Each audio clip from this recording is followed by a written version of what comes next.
Welcome, everybody. My name is Garrett Winther. Flashes of me in the back. I'm our Chief Product Officer, and I want to share a little about how those themes are going to show up and what we're going to talk about on stage today. Let's see if we can get off the slide. There we go. That's a little flashy. So Sensorium just outside. I think everybody saw it. I've been, haunted by that thing for the past week. You sit and you look at it, and we talk about this idea of an isotopia, right? Is it dystopian? Is it utopian?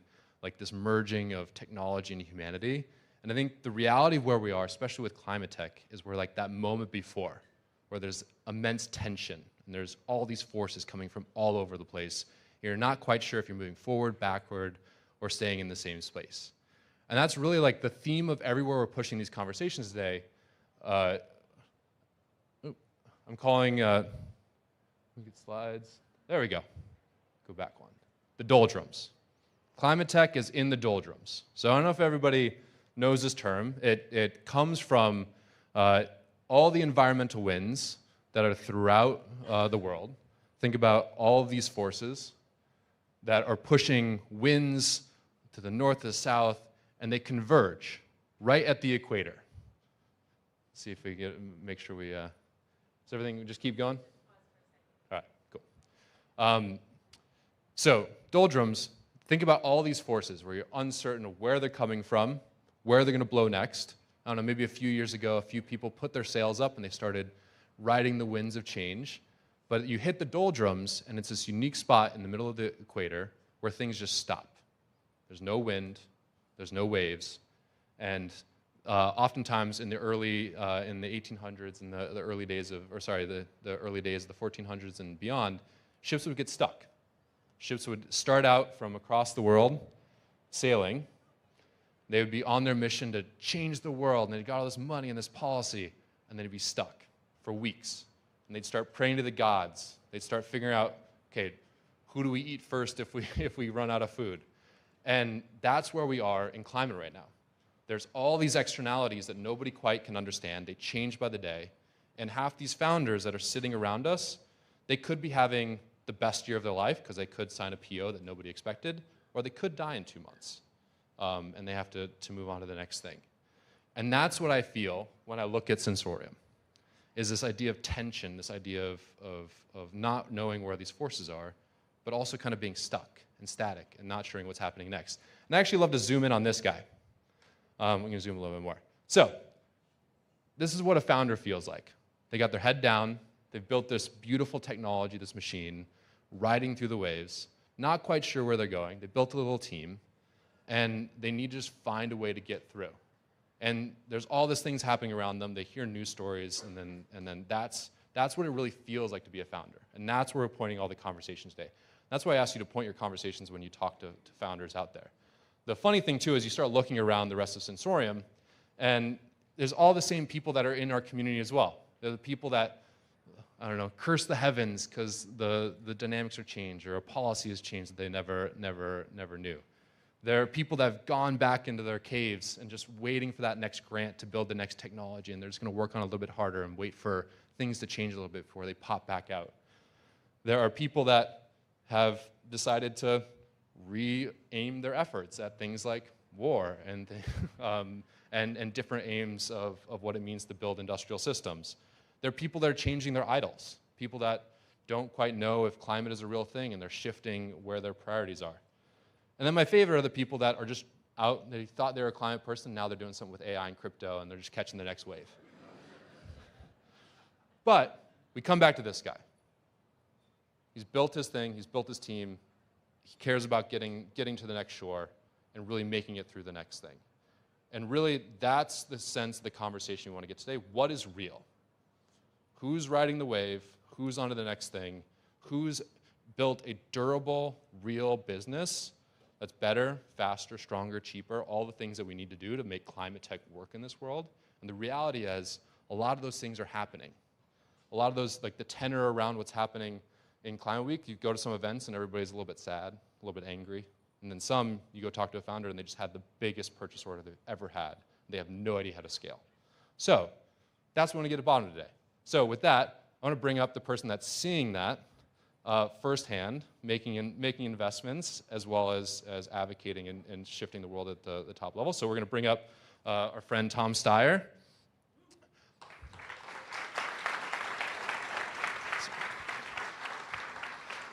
So I don't have the full rap sheet on you, but I'm going to let everybody start Googling you and Wikipediaing you while we have conversations. But you're an avid investor, you're an avid climate activist, politician, you can name all the things.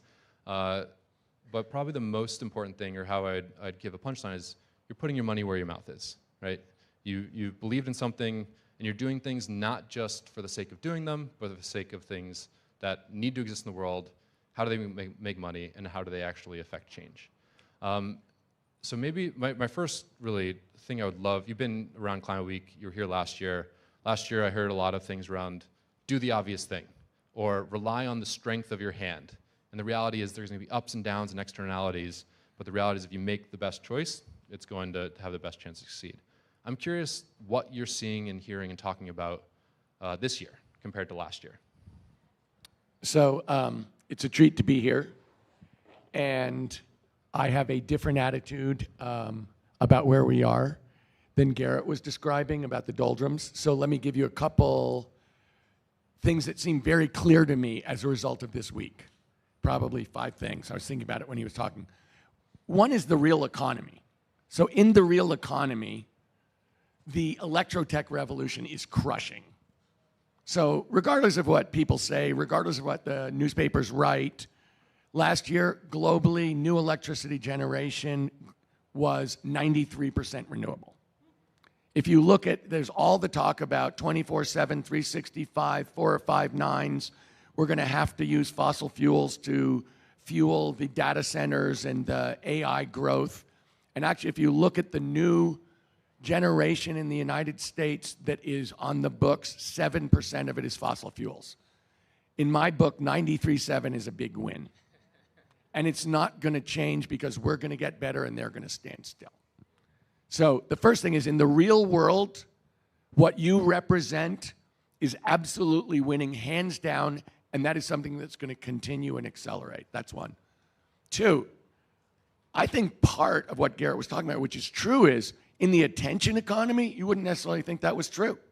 You know, I think there's a decent chance that the president talking about how terrible any kind of renewable energy is was probably got more attention this week than the rest of Climate Week put together. So in the attention economy, in the stories, people around the world, people in the United States don't necessarily know what the truth is. Let me say the United States is different from everyone else about this. The third thing that's really clear, sitting in New York City, so I live in California, but I grew up in New York. When you look at what's driving the real economy, an enormous amount of it is located in China. And we can go sector by sector.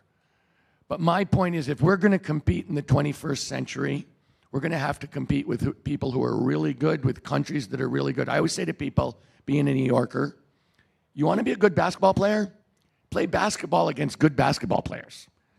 Don't play within your gated community, because if you're playing within your gated community, I'm pretty damn sure you ain't playing in the NBA. So I think from our standpoint, we've got to know there's huge global competition, huge global opportunity, but we got to be prepared to compete.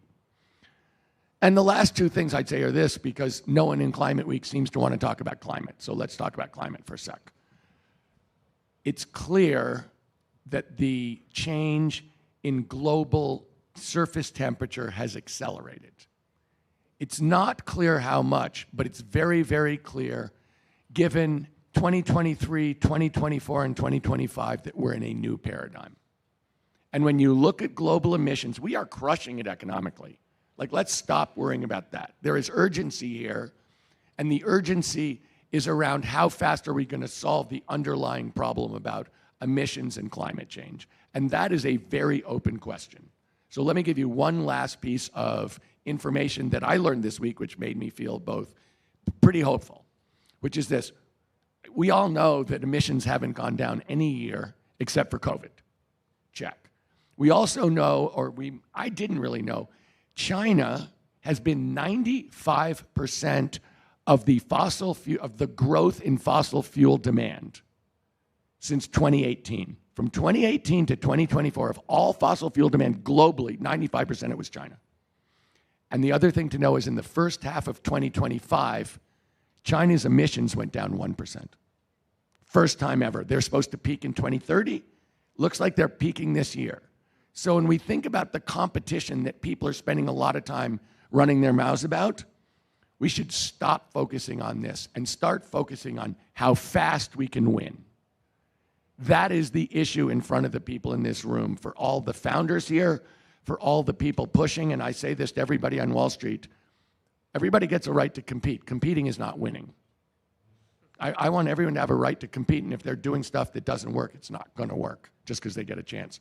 But for the people in this room, we need to compete and win. And we need to bring a little swagger to this, because in fact, we are winning. And so when people say a bunch of stuff that isn't true, I think it's really important that we stand up for ourselves and start pointing to the facts. I wrote a book, Cheaper, Faster, Better. We are cheaper, we are faster, and we are better. So with that, like, to the founders that you work with every day, I'm sure there's a lot of coming back down to like almost individual companies. What are the patterns of you in the boardroom or calls that they're calling you at 2 a.m. with? Like, what are the advice that you're consistently giving them to get through this moment or to get into the path to winning? So let me do 2 things here, and I'm going to answer Garrett's question, but let me just give you a framework for thinking about what we're all doing, because I'm a multiple startup person myself, and I know if you're working in a startup, if you're running a startup, you are worried about it after dinner on Saturday night. Nobody should do this unless they feel they have to do this, because that is not an easy thing to put up with. But the frame we put in every one of your companies is simple. It's team, TAM, tech. It's incredible how important the leadership is. Can't be overestimated and always is, in my opinion. TAM, how big's the real market, the total addressable market? And tech, what is your advantage or the advantage you expect to get? Why are you able to solve something that no one has been able to solve in the last 5,000 years? Okay, so that's the framework. And here's the question that we should all be focused on. Revenues. Actual customers with money that they are willing to spend. And I'll give you one quick story to just kind of, maybe 2, to drive it home. So we've been involved in an agri-tech company that has in-field sensors that cover like 10 things. And it's really, really good for the farmers. They can run their farms infinitely better. It's like having a farm with real-time information that they can have on a dashboard when they're sitting in their tractor. And it's, it really lets you maximize on multiple levels. Okay, let's talk about people who don't like to part with money. Let's start with farmers. They don't have a lot of money, so they're always strapped. So when you come in with a capital expenditure, that's a tough sale. And let's talk about somebody who does have money. That would be big data centers and superscalers who need water to cool their data centers. And all of a sudden, you have a customer who can write a check that doesn't bounce. So when you think about it as a founder, you went into it for one reason. The world has presented you with new information. Being a good leader means you didn't predict the world right. Nobody predicts the world right. You have to adjust and move to the place where there's actually a customer with cash money. And a big part of the problem that all of us have is big companies hate buying from little companies. They like to buy from IBM. The old saying, you never get fired from hiring IBM. It's really true. And I'll give you one last example. I invested in a company to do basically saving energy by making ice when energy is cheap and creating energy by melting the ice when energy is expensive. There's no technology involved. It's very simple. We couldn't sell $3.60 worth of this stuff to utilities, even though it was great for them. So one day I'm at work 5 years after I invested, and it comes across that SoCal Edison had bought $350 million worth of our product. We had no sales. So I call up my friend who was running the company. I said, Pete, we're rich. He goes, what are you talking about? And I said, are you kidding? We sold $350 million to SoCal Edison. We're rich. He goes, actually, we did a wipeout financing 2 years ago that you didn't participate in, Tom. We're rich, you're not rich. The only point being, it really comes down to, why did they do that?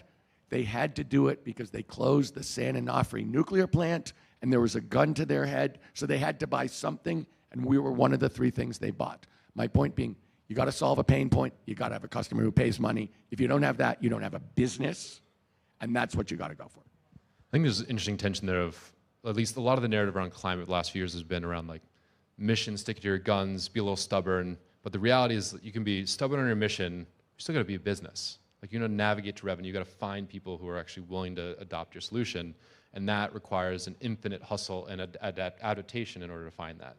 Like, are there examples in the last year where, I don't know, there's companies that literally flipped on their head in the last 6 months because a policy changed, or like anything within the Galvanize portfolio that really is standing out as winning because of So let me changes? talk about one of the things we do. We do a bunch of different verticals, all of them about decarbonization, all of them, we're called Galvanize Climate Solutions. If it doesn't have significant positive impact, we just don't do it. One of the things we do is decarbonize warehouses. And we could go through the math, but basically we're the only people in the United States of America who are systematically buying warehouses and decarbonizing them by 150%. Now, a lot of that is, there's a whole bunch of things we do, but one of the things we always do is put solar on the roof. Because if you're going to decarbonize by 150%, somehow you're generating electricity, right? By definition. And as I'm sure you all have noticed, the Inflation Reduction Act got modified, and the investment tax credit is time-bound now and is going away. So to a large extent, you say, well, that business is time-bound and it's going away too, because how are you going to do solar on the roof and make a lot of money doing it unless you got an investment tax credit? And let me say this, they are taking the investment tax credit away. It's time-bound. This is a great deal for us.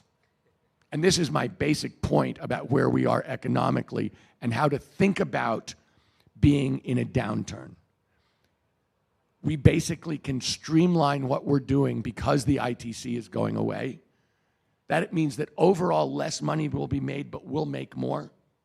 It's going to be harder for people to compete with us. And let's compare this time, and I think this is an exaggeration of where we are, but let's just do it, to the tech wreck of 2000 to 2002. And that's how everybody described it, the tech wreck. And nothing really good came out of that. Oh, Google came out of it, sure. And Meta came out of it, sure. And Amazon came out, terrible companies that didn't really succeed. No, the tech wreck gave everybody with the best advantage much more advantage. And in fact, that's when the best companies really build their brand, really build their technical advantage, and that's how we should think about it. Because if you're really going on a business, cheaper, faster, better, with real revenues and real customers, other people can't do it in the downturn. And that means you just build your advantage. How do you see the dynamic, specifically with a lot of the, let's say the pipeline of companies are now getting wrecked in their own way, whether it's a shift of university research and funding, early stage founders and LPs and VCs are reducing their allocations into climate. Like, what does that mean for the pipeline that you see upstream? Well, let's talk about the different parts of the pipeline, where we are and where we might go. Because what we're seeing is there is money around, but there's much more feast and famine. So that if people think you're going to be one of those big winners, there's an infinite amount of competitive money at what I think of as pretty dang fair price. I think it's harder, to use an example, if there were 8 people doing silicon chips in 2000, by 2002 there might be 2 or 3. And so there's a winnowing out process that is painful as heck, but the best companies, there's more than enough money for at every single stage, in my opinion, of the money process. And we started a mid-market lending business to give the people who have real businesses but need to scale and where growth capital is going to be very, very, very, very expensive and dilutive to them, a chance to get the 2 to 3 years to get to the place where they can get a decent capital return. So I think the money's there, but let's talk about the one thing that does scare the pants off me. When we look at the United States of America, we are an I live in California, we think about innovation, entrepreneurship, startup, all the things that you're doing, to me, are the lifeblood of this country. That's what we do. That's how we lead, is by being on the edge and, pushing the edge and trying new things. And that is definitely dependent on being incredible intellectuals, on thinking ahead about having the new thing. And, there are people all around here doing that this morning, which is fantastic. Okay, let's talk about somebody who killed research and development in their country. Sad to say, Germany in the 30s. Go back and look at the Nobel Prizes from the 10s, 20s, and early 30s, and it's like Germany, Germany, Germany, Germany. Look at them afterwards, after they killed their universities. We cannot do that in the United States of America. Our university system, the depth of our research, the quality of our research, the kind of value that provides across the board is really irreplaceable. And so when I look at this system, do I worry about the people in the financial markets like, oh, this is really hard on us? No, I don't. But do I care? Look, my grandfather's a research doctor who worked on the first EKG. He never made more than $2,800 in a year, and he thought he absolutely hung the moon, the greatest life ever. And those are the people, they're making a little more than $2,800, but those people drive our entrepreneurship. They drive our commercialization. We need to make sure that we do not do what Germany did, which is to kill the golden goose. So with that, often chaos and barriers do yield significant new outcomes. So we're in a new world, things are changing every month, and actually that's the fertile ground for entrepreneurs. Where, especially in the environment we're today here in the US and globally, where are you seeing, let's say, those barriers that are breeding great entrepreneurs? Where are the opportunities that people are actually growing and make money right now? So let's talk about some of the most, I can't answer every one of those questions for every one of the big 6 climate verticals. But let's talk about the one in terms of, broadly speaking, is popular in New York to talk about California, and it's not unfair, but I think it's true around the United States, which is it's hard for us to build stuff. We have really heavy approval processes. We have really long permitting processes. It is, I'll give you an example. The Intercontinental Railroad was built in 4 years, 1,700 miles. We're doing high-speed rail since 2008. You can do the math on how many years that is. We've built 19 miles. So when we think about pain points for all we're trying to do, one of the big pain points is permitting, getting on the grid, building. And here's what I can say. We need to use the existing footprint much more intelligently. We need to use it much more efficiently. And I'll give you the most obvious example I can think of. We're talking about, it takes 12 years in my home state to build a new electricity line, a new distribution line. 12 years. 10 to permit, 2 to build. Okay. The efficiency of the grid nationwide is 42. In California, it's 32. That is not a number God sent down. That is not the law of physics. We can use that grid much more efficiently than 32 or 42%. And if we do, it ain't going to take 12 years. It ain't going to cost as much. And in fact, we're going to do something much cheaper, much better, much more flexibly, and there's no place where we have to stop. So when we think about how are we, God, how are we going to build these solar fields? Okay, well, we have a ton of flat roofs. What about those? Because those buildings are already built and those roofs are already there. There's a grid there. We're using it very, very inefficiently. Let's use 21st century technology to solve 21st century problems. Let's not try to rebuild the 20th century to solve 21st century problems. So I can sneak in one more quick thing. So we spent a lot of time last year together in hearing what we were talking about. This year's a unique moment. investors, or even, let's say, things that are obvious to you. Let's say a year from now at New York Climate Week, what are the things that will be obvious to everybody else?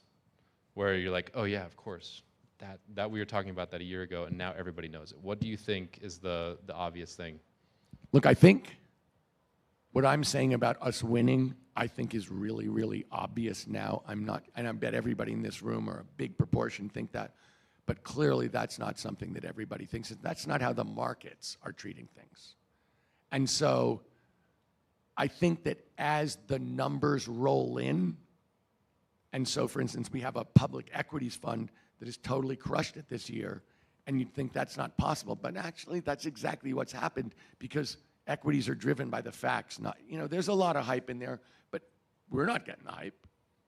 So I believe the first thing is that what I'm saying about us winning is going to be common knowledge. The second thing that is going to be true is we're going to have to come to terms in a much more realistic way with the role of China in this transition. And that is really important for everybody to work with. And that's not, I think the one thing everybody in DC agrees on is we can't cooperate with China. And I think that realistically, they are driving this to a very large extent, and we need to be working together and to solve a very real-time problem for the whole world. And I think the third question, in a year, like last I checked, this is September of 25, next year will be September of 26. We're going to be talking about where we are politically and what's going on in that attention economy and what that means, because if the two things I just said are true, then a lot of what is being said today is going to be proved to be baloney. And then the question is, you guys think, oh, then they'll change their minds? And I'm like, really? The big thing we're going to be talking about in September of 26 is, if the two things I said are true, where are we going politically? Because we're going to be, there's a fork in the road, and there's going to be another fork in the road, and the question is, are we going to go further, in your words, that way? Or are we going to come back and go down the center? So from my standpoint, I say to everybody, level playing field, let's see who's going to win. Cheaper, faster, better, game on. Great, thank you. Really appreciate it. Thank you.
Hi, everyone. Welcome to New Lab. I'm Sydney Grushak, and I am the Senior Director of Advisory here in Brooklyn. And I lead a portfolio of projects with our corporate, government, and nonprofit partners, where we work to solve critical issues for those partners by identifying and applying cutting-edge technology by world-leading startups, while supporting these startups with resources and connections in the push towards commercialization. And one of our longest-running partnerships has been with the New York City Economic Development Corporation, or EDC, who's here today. Together, we have launched dozens of technologies and tested them out right here on the ground in New York City. And right now, we're working on the Resilient Energy Studio, where we are helping startups to navigate the regulatory pathways to get approved and deployed here in New York City. And energy storage is really critical to the future of a resilient grid that can withstand stress, adapt to change, and serve New York City's population in the face of unexpected disruptions. But while New York City strives to be a leader in the energy transition, it also has unique challenges such as density, aging infrastructure, and complex regulations that make approval and deployment challenging. I'm joined today by Charles Conwell of Novell, Jesse Weiss from New York City EDC, and Keely Earhart from Strobe Power. And we're going to talk through some of these challenges, as well as opportunities ahead towards scaling storage in urban environments like New York City and beyond. So I'd like to start by asking each of our panelists to please introduce yourself, tell us about your organization and your work in energy storage. Start with Charles. Hi, everyone. Thanks for coming today. My name is Charles Conwell. I'm the CEO of Novell. And at Novell, our goal is to utilize the 450 million square feet of the built world that's in New York City and beyond to transition buildings into intelligent grid interactive assets that can be monetized and improve the resiliency for the city. And I'm Jesse Weiss. I work for the New York City Economic Development Corporation. We are a quasi-governmental agency that's really focused on growing businesses here in New York, expanding our job force. We really focus on tech, life sciences, and the green economy. I'm on our green economy team, and one of the programs I manage is the Resilient Energy Studio, which Charles and Keely and Sydney are a part of, really trying to help energy storage companies deploy their products here in New York, really helping them get through the regulatory barriers, working closely with the fire department and the Department of Buildings who regulate energy storage here in New York City. Hi, my name's Keely Earhart, CEO and co-founder of Strobe Power. At Strobe, we're building America's modern power plant. So the modern power plant is distributed, it's reliable, it's located close to where electricity is actually consumed, and it's made up of a range of technologies, including a lot of energy storage. And when you think about what goes into actually building and operating a power plant, there are really two main elements. There is the control piece, so how do you actually dispatch those energy assets? And then there is the energy management piece. How do you actually decide what to do and when? So more of the optimization and decision-making logic. At Strobe, we tackle both of those pieces. We have a fully vertically integrated stack that does everything from project planning to deploying hardware appliances that actually control those energy assets, to operating a control room, through to actually selling electricity from those assets into energy markets. Wonderful, thanks. And from each of your perspectives, would like to hear how you see energy storage evolving as a backbone for resilient cities. And let's start with Jesse. I mean, right now, in New York City, we have some energy deployment at the utility scale, but really none at the building scale. Batteries will be important for a number of reasons. One is complying with our signature decarbonization law, which is really trying to lower the emissions from our buildings. Batteries can help with that. Batteries can help reduce electricity charges for buildings. So I think more and more that we tap the huge real estate market we have here, monetize those batteries in ways that both save money for the landlord and reduce our overall emissions and provide resiliency to the grid as a benefit. I think adding to what Jesse said, in the very near future, every building will be its own mini power plant. And I think energy storage is going to play a key role in that. It will soak up excess electricity from solar production. It can be used to deload lines, which, as we all know, in New York City, the lines are some of the most loaded in the country. And it can be used for resiliency purposes, so replacing or in addition to existing backup generators, really improving the resiliency of those buildings. And I think it's really important to remember that, I think batteries kind of get lumped into one big category, and they all people imagine they all look the same. They really have different functions, and there's different designs for specific purposes. And the way we consume power is critical to understand when you're thinking about balancing the grid infrastructure. And so batteries can be utilized to bring in flexibility, additional capacity on the demand side, and that distributed nature creates a more reliable zero point of failure integrated system if operated and built well. Great, thank you. And so I'm going to go back to Jesse now to talk about a little bit, this is a great future we're imagining, and we're really trying to push towards those. And EDC is leading the way in bringing together regulators and startups to facilitate battery storage commercialization in New York City through initiatives such as the Resilient Energy Studio. But what do battery original equipment manufacturers, or OEMs, need to do to get approved for deployment in New York City, and why are there so few building scale deployments that have happened so far? So it's a bit of a complicated process. For any battery product that wants to be deployed in New York, you'll need to get approval from the fire department to even before you can get to a project. You need approval for the product itself. That's called a TM2 process from the fire department. Basically, you need to have a lot of your UL certifications, a few other kind of hazard mitigation assessments before you can even get approved for your product. Then, once your product's approved, then you can get down to the site-specific area. So there's a bottleneck, and there's not enough products on that list that are approved. And then even once you're approved, you have to go through another process to get the battery through their permitting process for the site-specific. I think for these smaller batteries for buildings, it could be a lot. Even if your battery's on their approved list, you have all these regulations just for the site-specific. So I think for some OEMs, they may not know about this process, and ones that do may not want to go through many months or years of a product approval when they're probably changing their products so rapidly that by the time they get approval, they're on to their next iteration. So the big players like Tesla, BYD, they're on the list, but some startups, it's hard for them to really go through that process. First going through all their UL certifications, and then going through a separate process for New York. Great, and so we have some firsthand experience with that on the stage. Charles is creating a battery that has to go through that process, and Keely works with the batteries that have gone on that list. So I'd love to hear from both of you a little bit of project-specific challenges that you've faced. Let's do two each, that you've faced in New York City, and how these compare to deployments in other cities.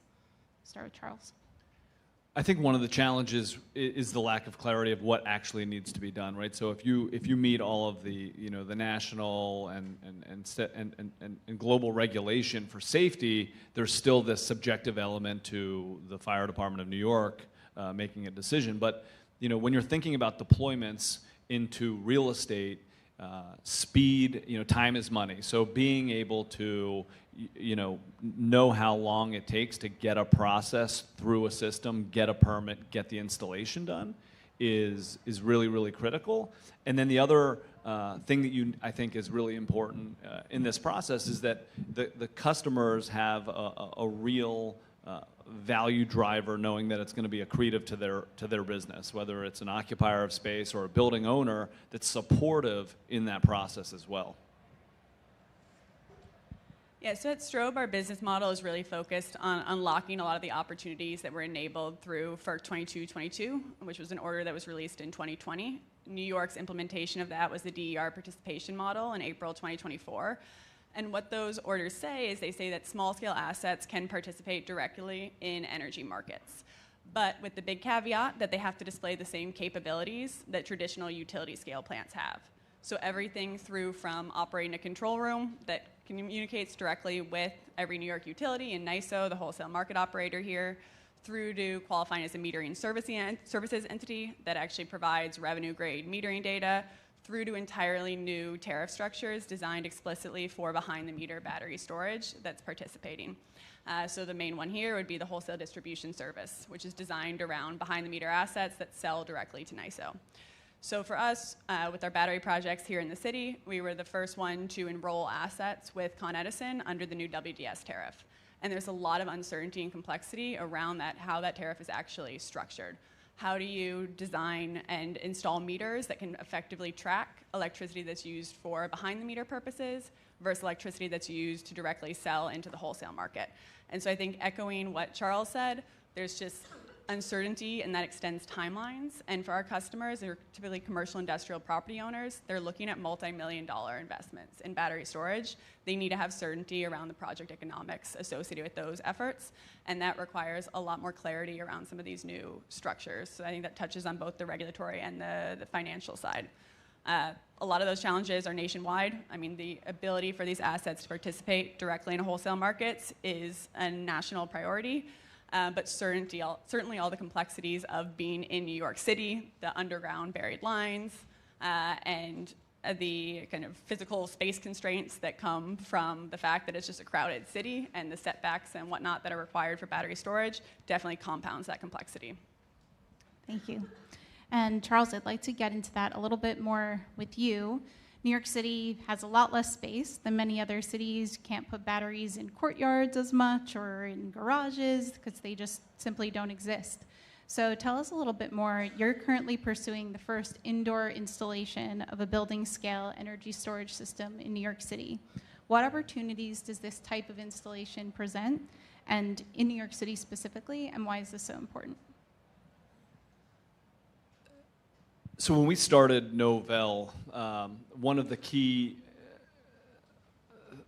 where we started was thinking about how we would redesign a grid today, knowing how we consume power. And I think if you were to do that, you would start at the point of consumption, knowing and understanding that every device has this variable load profile. And so flexibility and capacity becomes really, really important. But with storage, you're able to handle that load imbalance at that point of consumption and give predictability to the transmission and to the production, which is really, really critical as we go into the next phase of, deploying AI and robotics into the world that we live in, and we electrify everything. And the other part of the equation that was really critical when we were laying out our business model was that we're not going to tear down buildings and start from scratch. So you have issues like space constraint. You've got existing electrical distribution. You have different load profiles within buildings. And so I think it's easy to look at a 1 million square foot office building on Park Avenue and say, big building, big load.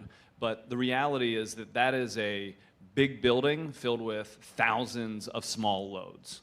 And when you identify the situation that way, you really want to bring, at least at the building level, this storage and intelligence that can understand how and when power is being used. How is a building's load determined based on occupancy or the day of the week or the weather? And when you learn that, you can really predict how that load profile looks and reshape that curve. And there's a lot of value in doing that for the building owners and the occupants. The largest part of the utility spend is that peak load curve. And by doing this, you're able to almost, Tom Steyer said this, but double the capacity of the grid, right? So we talk about how much more generation we need. You can double the grid capacity to 2 terawatts plus by creating flexibility at the point of consumption. Thank you. And Keely, this speaks a little bit to your business model as well, and the economics of installing a system like that. How can emerging business models like aggregation, resilience as a service, or virtual power plants really change the economics of battery storage?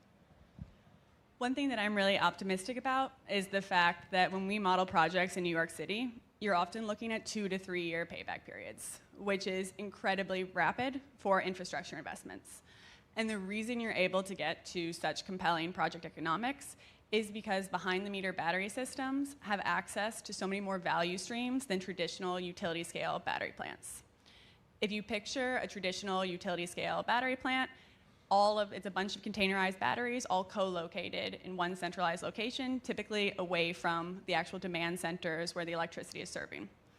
When you picture a distributed power plant, like what we're talking about here, what Charles is picturing with batteries that are actually deployed directly at buildings, then what you can do is you still can access all of those same wholesale market services that a utility plant can access. So you can sell energy, you can sell capacity, you can sell ancillary services. But on top of that, you're able to access behind-the-meter retail value streams. You can do things like demand charge avoidance, which for a commercial or industrial building will account for 30 to 50% of their overall bill. You can do things like help the local utility deload their line during peak hours, things that are represented by the demand response value stream here in Con Edison service territory and across the state. And you can do things like provide resiliency to those buildings. So instead of having to install a backup diesel generator, they can instead install a battery asset. So all of those things stack in a way that is really compelling for the deployment of these assets. Great, thank you. And I'd like to go back to regulation a little bit and talk about how this really interacts with some of these economics and getting these new projects out into the world. So I'd love to hear from anyone. We can start with Jesse on kind of what are the key regulatory or policy hurdles that are standing in the way of wider adoption, and how should the industry and startups specifically engage with policymakers to try to alleviate some of those hurdles? So a few years ago, the fire department created a regulatory structure to have batteries go through a permitting process to be deployed. And they actually set the rules of the road. Like Charles mentioned, there's probably improvement they need to make to the clarity, the speed. So I think there's kind of two challenges. One is making sure that the rules actually are clear, they're consistent. And then secondly, I'd say is operational capacity. You know, places like the fire department weren't teed up to start regulating batteries. You know, 10 years ago, they probably didn't even, there was no batteries even in New York City.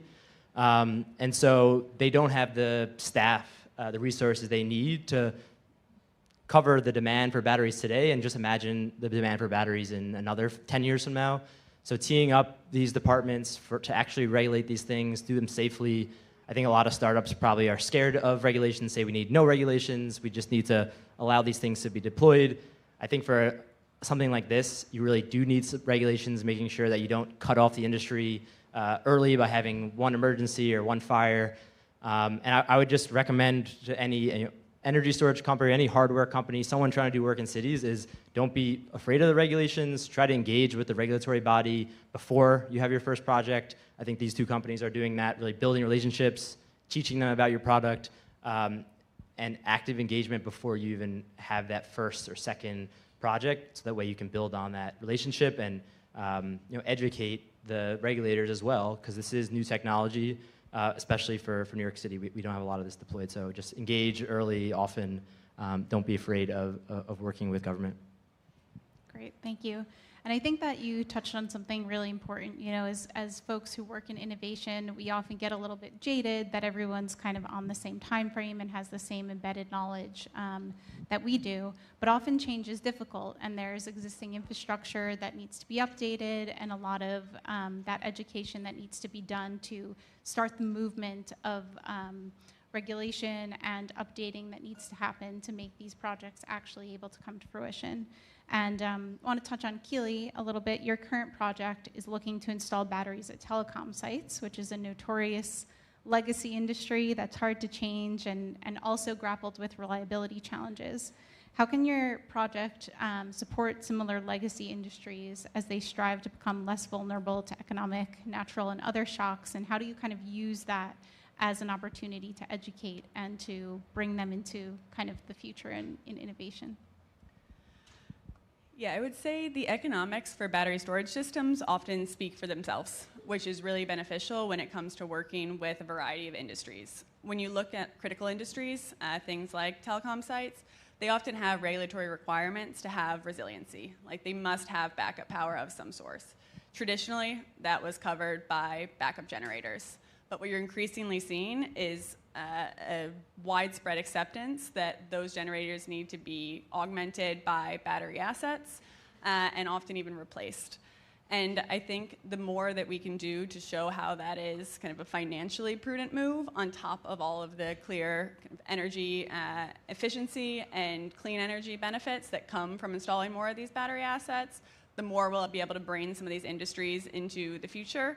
I think what's very interesting about something like a telco site is there are thousands across the state of New York, right? So they're in really interesting locations already. And we've already talked about what a premium real estate is in a city like New York.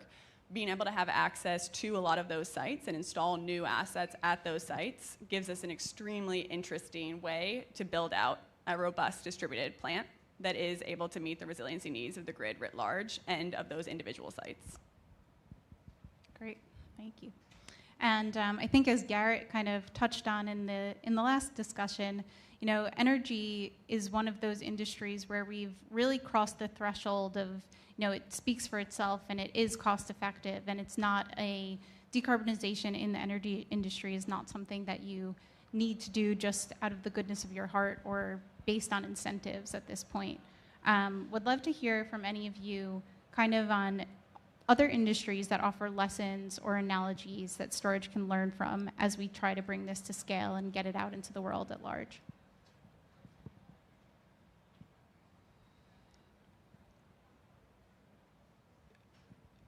I think one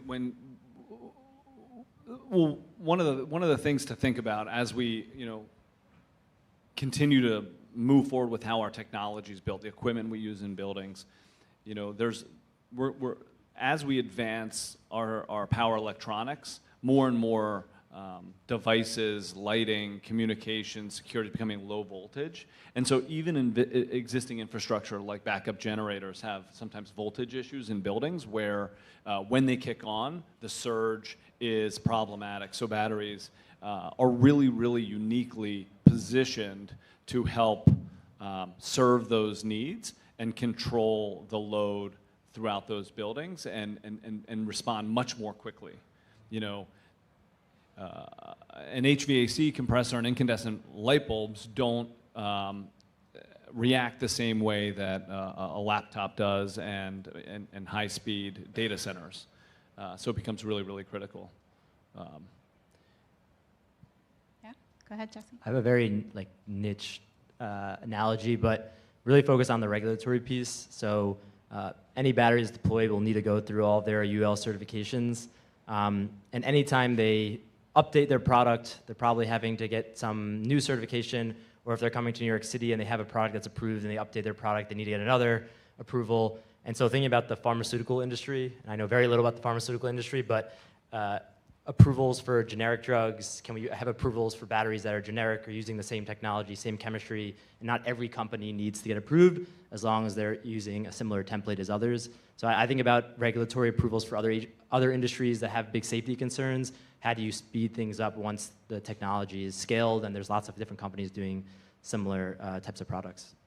Yeah, I think also with the regulation, for startups or battery companies or anybody dealing with fire departments, it's really important to just remember the perspective they're coming from, which is, you know, creating safe environments, one for the occupants, but also for the first responders themselves once the incident starts, right? So it's how do you control a battery fire? Battery fires are very difficult to put out. They burn very, very hot. They burn for a long time. And so I think understanding that perspective and taking that into consideration when you're designing your product and working with them on the education of why it's designed to solve those problems. Typically, the engineers, for any of you who are engineers, you know the risks and the pitfalls or how you would design this to get around a certain regulation, right? And some of those conversations, I think, can be really helpful to any regulatory authorities looking to create a pathway for approval. And you may even find that you help create those guidelines for safer infrastructure. And maybe taking it in a little bit different direction and less focus on the regulatory, one of the kind of business models or frameworks that we talk about at Strobe that I find kind of interesting is the comparison to like an Airbnb, especially in the early days, where you have a lot of these assets that are sitting around. In Airbnb's case, it was, you know, underutilized homes, underutilized apartments. And what Airbnb was able to do was they were able to better utilize those assets, right, to more effectively utilize those assets. What's really interesting about a battery, you're not going to install a backup battery in the same way you have a backup generator that's just there on standby in the case of a grid outage event, and then it's going to flip on, right? That would be a full underutilization. You're not going to get economics that make sense if you try to do that. What you need to be able to do is you need to be able to take that battery, install it, and then utilize it 24/7 for a variety of different services. It's going to satisfy that resiliency use case, but it's also going to satisfy a range of other use cases. It can provide ancillary services to the market. It can provide local energy arbitrage for time of use energy rates, right? It can reduce those demand charges.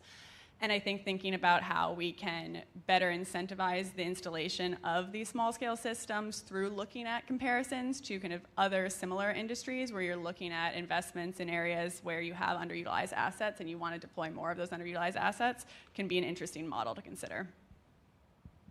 Thank you. And want to go back to Jesse just for a moment.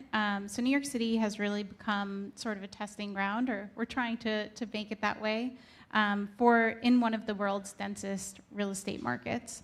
How is the city paving the way, and what lessons might that offer to other urban centers as well?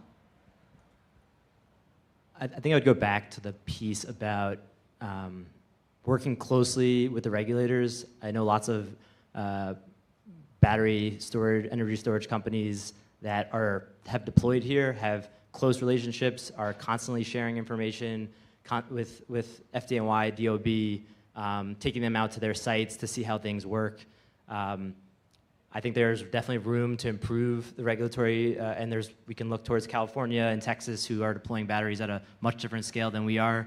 But it is important because we are so dense. Thinking about kind of the worst case scenario, back to my original point, if we didn't have the regulations in place and then we have a bunch of batteries come in and they're not regulated, we could end the industry before it even takes off. So yes, the regulations need to make it easier, the processes need to be easier, the permitting process needs to be more consistent.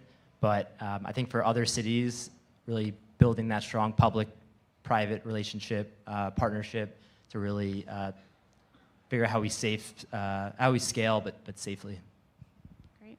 And I would add to that, I think it's really interesting, you mentioned other places where it's just easy to deploy these big batteries that can have a lot of capacity. But in New York City, you need to really think about diversity. And to Charles's point earlier, there are different applications where different types of batteries make sense, different chemistries, different sizes, and they fit different types of needs. And we have a few on the floor today, so definitely check it out.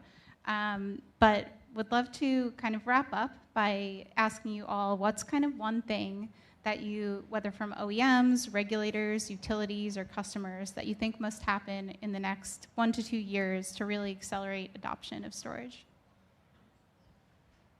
I think really modifying the approval process from a one-size-fits-all approach. I think that there should be, as Jesse mentioned, specific pathways for different types of storage products, and additionally, that includes use cases, the physical products themselves, and then the iterative nature of them as well. It should be if you've gone through the regulation, you've been approved. Subsequent new versions, I think it should have a faster track. I've been talking a lot about regulation, so I'll close with something not regulation focused. I think in the next year, we need to educate asset owners, building owners, and lenders about what energy storage is and the business case for it. Maybe the most sophisticated building owners understand it, even though if they haven't deployed it yet. But a lot of buildings around New York City are not the most sophisticated, and they may have never heard of energy storage or don't really understand how it can help them. So I say education is a big thing over the next year. One thing I'm optimistic about is that we have the market structures and regulatory frameworks to incentivize the deployment of small-scale battery storage in a big way. And so what I would ask of regulators is to really lean in to helping work through the growing pains of this new model, because I think this model can work, and I think it can be really effective. And I think the biggest risk is that the city and the state of New York continues to invest in a patchwork of incentive programs that mask the underlying complexity associated with really unlocking the full potential of these assets, and instead focuses on making sure that this model works and supporting the companies that are trying to kind of unlock the potential of these assets. Thank you. Yeah, so we've heard today about the promise of energy storage and where we're going and the opportunities that exist across the world, but the reality that we really need far more of it across sizes, industries, and applications if we're going to build resilient cities. And New York is striving to lead, but it's also one of the toughest proving grounds. But what gives me hope is the different perspectives that we've heard and the fact that all these different sectors are leaning in: governments, startups innovating with new business models, and markets pushing for scale. but can't stay at the pilot stage. We need to move faster. So definitely encourage everyone in the audience, if you have an OEM, to get into the fire department approval process as soon as possible. For building owners to really inquire about potential of energy storage, and engineering firms to incorporate this into your designs as well. And without this technology being deployed here, you can't really truly compete at scale. So the future of a renewable and resilient grid will be written in cities like New York. And want to just thank our panelists, Jesse, Keely, and Charles, and to our audience for being a part of building that future. Thank you.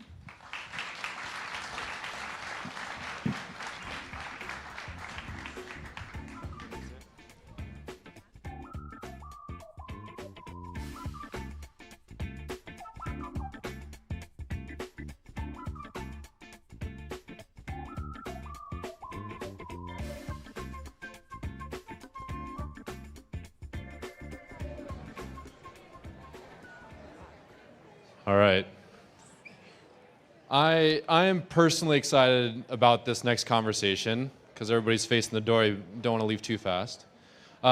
We've had the chance to work with Amazon over the last 9 months now, and I will easily say, like, once you get under the hood and work with a team, working with Miken, like, one of the most impressive corporate innovation and corporate sustainability teams that I've ever seen.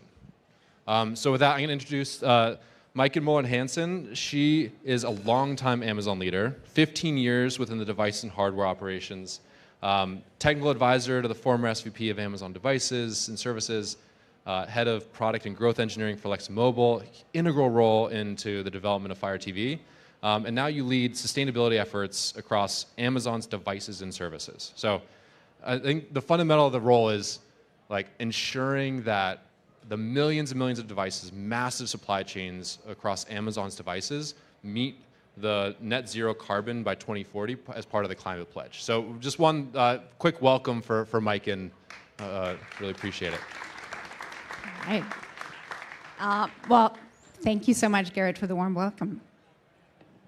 Definitely. So I think one of the things that at least we see kind of as part of our collaboration is like how ingrained sustainability is into everything that you guys do. Like how has that become a fundamental part of the devices strategy? How did that come about? Yeah, I would say it really is foundational to everything we do at Amazon. As Garrett mentioned, I've been with Amazon for a really long time, and I think throughout our early growth phase, I mean, I think it was very apparent to us that we were increasingly having a really large impact on the societies we operate in. But there was a pivotal moment around 2019 when we co-founded with Global Optimism what is called the Climate Pledge. Garrett talked about it a little bit, but essentially it's a commitment to get to net zero by 2040, so 10 years ahead of the Paris Agreement. It is a public commitment that we encourage and welcome other companies to join us in. We just announced this week that we have over 600 signatories, so over 600 other companies agree with us that this is a priority and that we should try to accelerate that journey. So that was kind of a big moment for us. And the way we then go about executing against that commitment internally at Amazon is that every one of our business unit, and you can think of a business unit as AWS as a business unit, or our retail shopping wing as a business unit, or in my case, the devices business unit, right? In devices we make the Kindle readers, the Fire Sticks, the Ring doorbells. But every business unit has a leader such as myself who is single-threadedly focused on meeting that goal of being net zero by 2040. So that's all I think about from when I get up in the morning until I go to bed is like, how are we going to get there? And so I will say, we've been on this journey since 2019, as said, and one of the things that is fun, being a couple of years in, is that we're beginning to see some of our early efforts come to fruition. So one of the things we did, very close to what was just talked about on the energy space, right? We decided that we should take responsibility for the electricity used by our devices in customer homes. So we were the first CE company to make that commitment. And so as of last year, we're matching the electricity used by Fire TV, Echo, and Ring in all customer homes with investment in renewable energy. So I'm super proud that we've achieved that. And so we're excited about many more wins in the future. It's incredible. Like I think we have some other large corporations in the room, startups. Not everybody thinks that way. Nobody has gone that far, and I'm like at times dumbfounded by the depth that you guys go to understand this. Like, how has that overall shaped your approach on finding new technology, integrating it, and choosing kind of what technologies to invest in and what to bring into scale?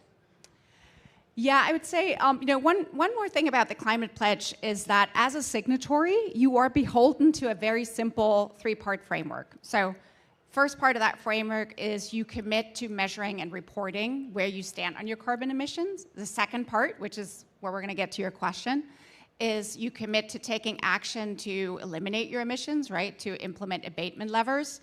And then there's a third part where it's like for anything you cannot abate, you want to buy credible carbon offsets. And so the way that we operationalize that within our business unit is I have a team of PhD level scientists that do process-based life cycle assessments for all of our process and calculate our carbon footprint, right? And what's great about that is that it gives us pretty high confidence that we have good values for that we actually know where we stand. But the other thing that's great about that is that it shows us where our carbon hotspots are on a per product line basis. So I might know that like for my Kindles, batteries are a challenge, my Echo shows, maybe it's displays and so forth. And so armed with that knowledge, we can kind of now go out, the other part of the team, and figure out, well, how do we drive down those emissions? And there are many ways to slice and dice any team's roadmap, but one way we do it is, I think, as I mentioned before, there are some levers we know work at this point. So we have low power mode on 71% of our devices in the field. There's no reason that shouldn't be 99.9%, right? So I'm not saying that's an easy problem to implement. It's still a lot of engineering, but it's an understood thing that we just have to do more of. But then the other part of what we have to do, right, because even if you sort of add up all those well understood decarbonization levers, we're not quite at zero, is we really have to innovate. And so another thing I spend a lot of time is like, how can we really place as many innovation bets as possible at any point in time? And so that's why we are just super excited when we're in a building like this today, because I see, 74 potential solutions to my carbon problems right in this building, and just get really excited about that. So you'll probably get more than 74 pitches today when you walk around. There's also hundreds of other founders around. Like, what is separating successful pitches from ones that are falling short, right? And especially from the eyes of Amazon and the eyes of how you're thinking about it from sustainability and devices. I feel like your conversation with Tom earlier set us up really well for this question, right? Because yes, we obsess over getting to net zero at Amazon. There's no doubt about that. But at the same time, we also obsess over customers, our product, and we're a for-profit company, right? So we want these decarbonization solutions, but they have to make sense. They have to be commercially viable. And so where it gets challenging for us is that if we see a pitch, but we can't really, it's like, oh, this technology looks interesting, but we can't really squint at how do we scale it, right, to just match the demand we're going to have in terms of how much we're going to want to buy from you, but also in terms of getting the price of your solution into something that makes it viable for us, right? Like, we also build pretty low margin products. So those are the two things that I'm always like looking for in pitches, and sometimes we see them and sometimes we don't. So I'll even step back. Well, let's step back one half step. Like, how do they even get discovered, right? Like, how are you guys finding companies? How would you get your foot in the door at a very large company like Amazon? Yes, I totally recognize that can be a challenge too. I've had many conversations throughout Climate Week with various people who was like, oh, well, how do we do that and how has it happened in the past? I would say it can be a little bit haphazard. We do have a couple of investment funds. We have a Climate Pledge investment fund that does some prospecting, an Alexa fund, and so forth. But I would also say, sometimes it's just people reaching out to connections. What we wanted to do within devices was essentially getting a little more structured around it. And so that's why, I'm here today to talk about our accelerator program, because we figured we can provide more structure around this process. So, and when we first started talking, started hearing about how you wanted to approach the Amazon devices and sustainability accelerator, like, one, can you just tell me about like how you guys are thinking about it, how it works?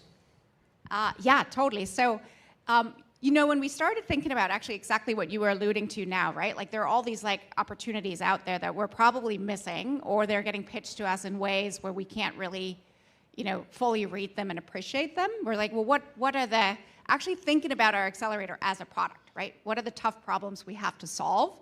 And we recognize that, like, you know, there's discovery, but there's also this aspect of like, we really have to find a way to make sure that the companies we talk to speak a language that's going to be understood by Amazonians, right? Like, especially the people inside Amazon who are the decision makers who are able to write the checks, right? Like I want to be very clear. We are in the business of writing checks whenever we can. And so what we created was this accelerator program for, we call it our Amazon Devices Climate Tech Accelerator. So it's all about technology we want to integrate and possibly could integrate into our devices. And we kicked it off this spring. Super fun. We were excited to see what was going to happen. We ended up having hundreds of applications from all over the world. We ended up selecting 14 companies out of that, who then came to San Francisco to join us for a boot camp. And in that boot camp, we focused on two things. First, we wanted to make sure that our selected companies were super familiar with our portfolio of devices, right? As I mentioned, it does span pretty wide. It's everything from the Ring cameras to the Kindle readers to the Fire Sticks, and these days also the Kuiper low Earth orbit satellites. So when we say devices, it's pretty broad. But then the other thing we also spent a lot of time on, right, was sort of really bringing these cohort companies up to speed on what we call our working backwards process, right? This is where we teach you the language we speak internally, which is anchored in this concept that we start everything with a press release. So we call it a PR FAQ document. We're a written word culture. And so basically any Amazon pitch internally looks like a 6-page written narrative where you start with a press release and then there's a number of frequently asked questions. And it's a little bit quirky. I know we're not the only company doing it these days, but it can take some getting used to. So we spend a lot of time with the companies really teaching them how it works. And then we kind of sent them off to go work on a PR FAQ for 5 weeks and come back to us and pitch. So we've been deep in this, and like many people hear the word accelerator, and there's a lot of people doing accelerators around the world, and it's they're interesting. Sometimes the end of the demo day, it's like everybody, I don't know, throws confetti in the air, whatever it is.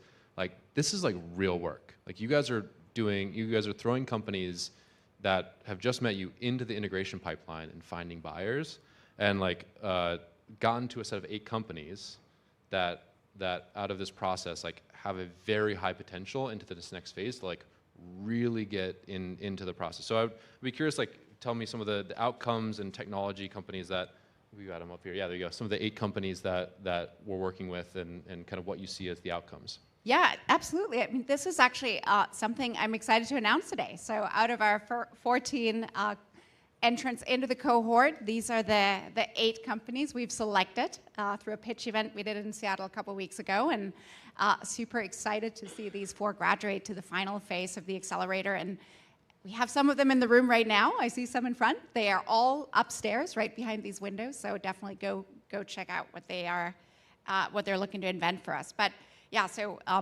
these technologies, they actually are very representative of what we are looking for, right? So I said we want to write checks, but they really represent these carbon hotspots that we're trying to tackle. So you'll see things around batteries, you'll see materials, you will see, you know, things we might use for heat sinks. All of these things that are you know, ingredients into our devices that will help us solve our decarbonization challenge. So super excited about where we landed. These all represent really great opportunities for us. And even the amount of work that Amazon is putting in to really understand and evaluate these companies and help them. So thinking about the things you mentioned before around how do you scale from a few thousand units to multi-thousands? How do you find the right buyers internally? How do you really influence your suppliers that need to integrate these technologies?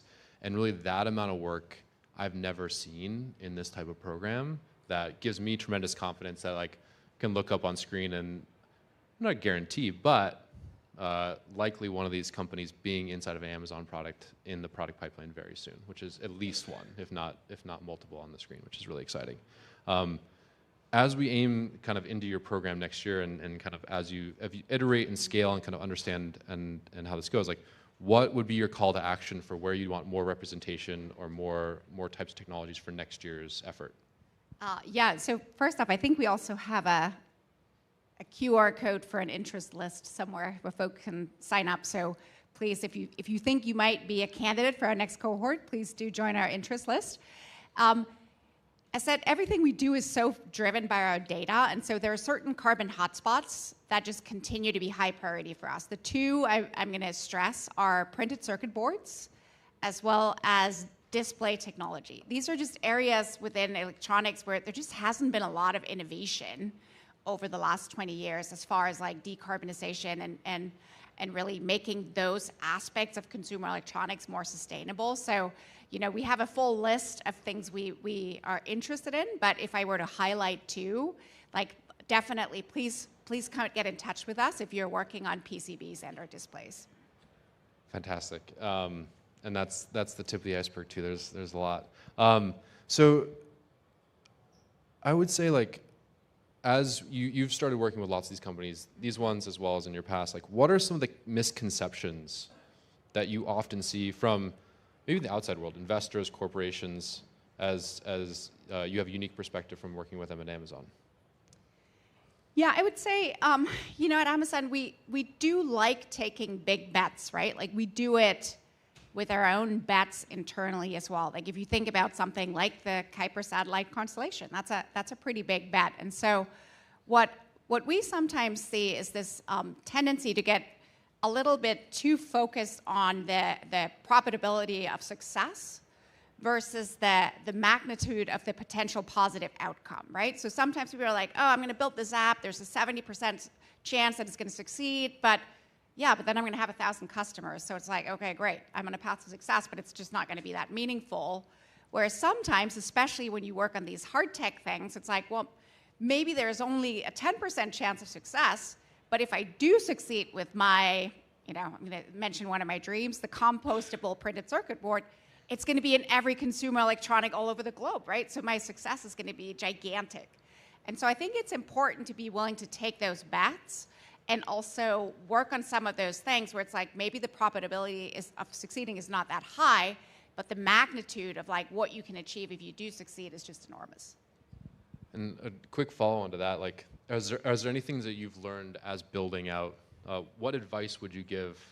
You've learned a lot in building these processes and learning these things. Are there any specific advice you'd give to them of like things you've learned that could help make them more sustainable internally? Well, first I would say just generic, you know, figure out how to pilot and failing fast. I mean, I think that can be challenging, especially with hard tech, but it's like you're really not gonna, you have to start the process of learning as quickly as you can. That's also something we talk a lot about internally is like, how can we validate our hypothesis as quickly as possible? And then the other thing I would say on the topic of sustainability in particular, you know, I'm gonna go back to the Climate Pledge one more time. If you go look up the Climate Pledge website, there's a ton of resources. There's a ton of frameworks, tools, webinars, all sorts of things that will really provide education around decarbonization and how to calculate carbon footprints. You can you know, join networks of other companies and so forth to really learn from each other. And so I think if any company is early on that journey, including startups, I would check out those resources. They're pretty valuable. Fantastic. And I would even say, so I don't know, I know there's future founders in the room, maybe in their next company or the one they're about to start. What advice, especially in this world like manufacturing and supply chains and like big scary systems that are changing every day, like any advice you'd give to a startup that's about to go into these very traditionally difficult sectors to manage and maintain that you'd want to push them to, and maybe they'll join the accelerator in a couple of years, but where would you start them out now? Well, I was about to say, you know, joining the accelerator is a great idea, right? Like we can help you navigate and scale some of those tough aspects of the journey for sure. What are some of the things that you see, let's say from a manufacturing and supply chain operations, like what are some of the advice that you'd almost point people to start from right away? Like, yeah, I mean, really think about like, how are you going to scale up? I think what sometimes surprises companies we talk to, especially startups, is just the magnitude of the Amazon machine, right? Like I will have companies come to me and they're like, hey, we're doing this great thing. I can supply you with enough parts or materials for 10,000 devices. Well, my challenge is I ship dozens of millions of devices per year, right? And so this is where I really need to be able to squint of like, how are you gonna scale up production? So do you have enough? Have you already established a way to secure enough raw material? That might be the first challenge you have, right? Like, who is going to do the manufacturing for you? Like, what is that going to cost? And can you do that in a cost-effective way? So those are the kind of things I would start looking at and thinking about, and especially, as you enter the accelerator and talk to us, because those are going to be some of our first questions.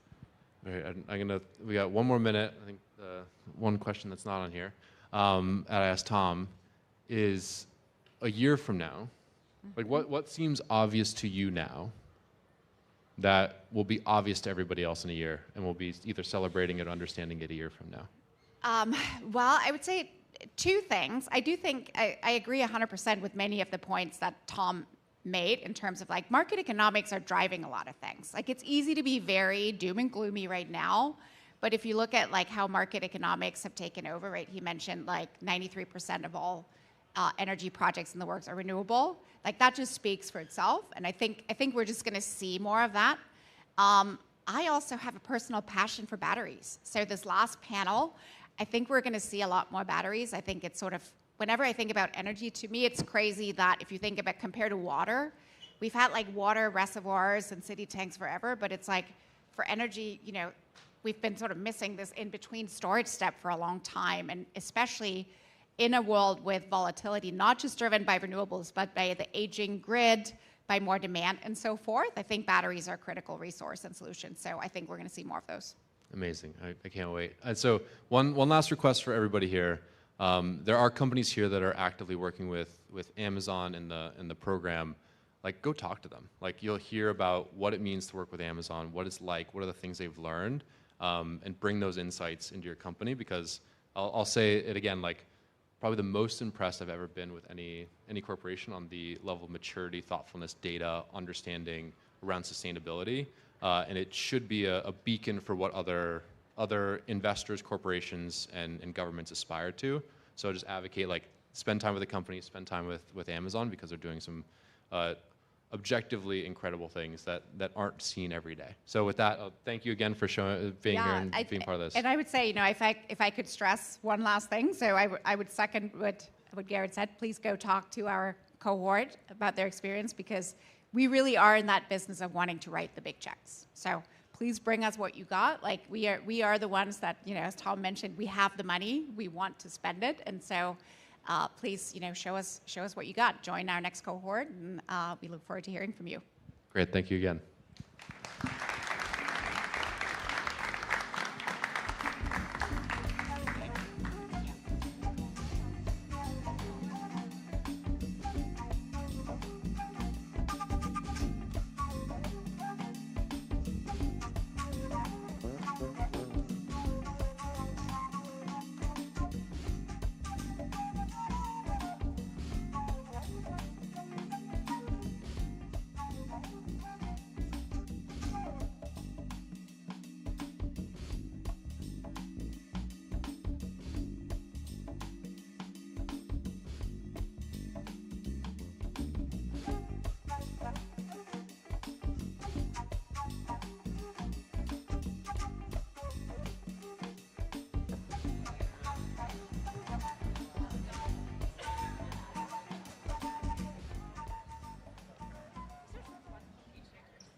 Very cool.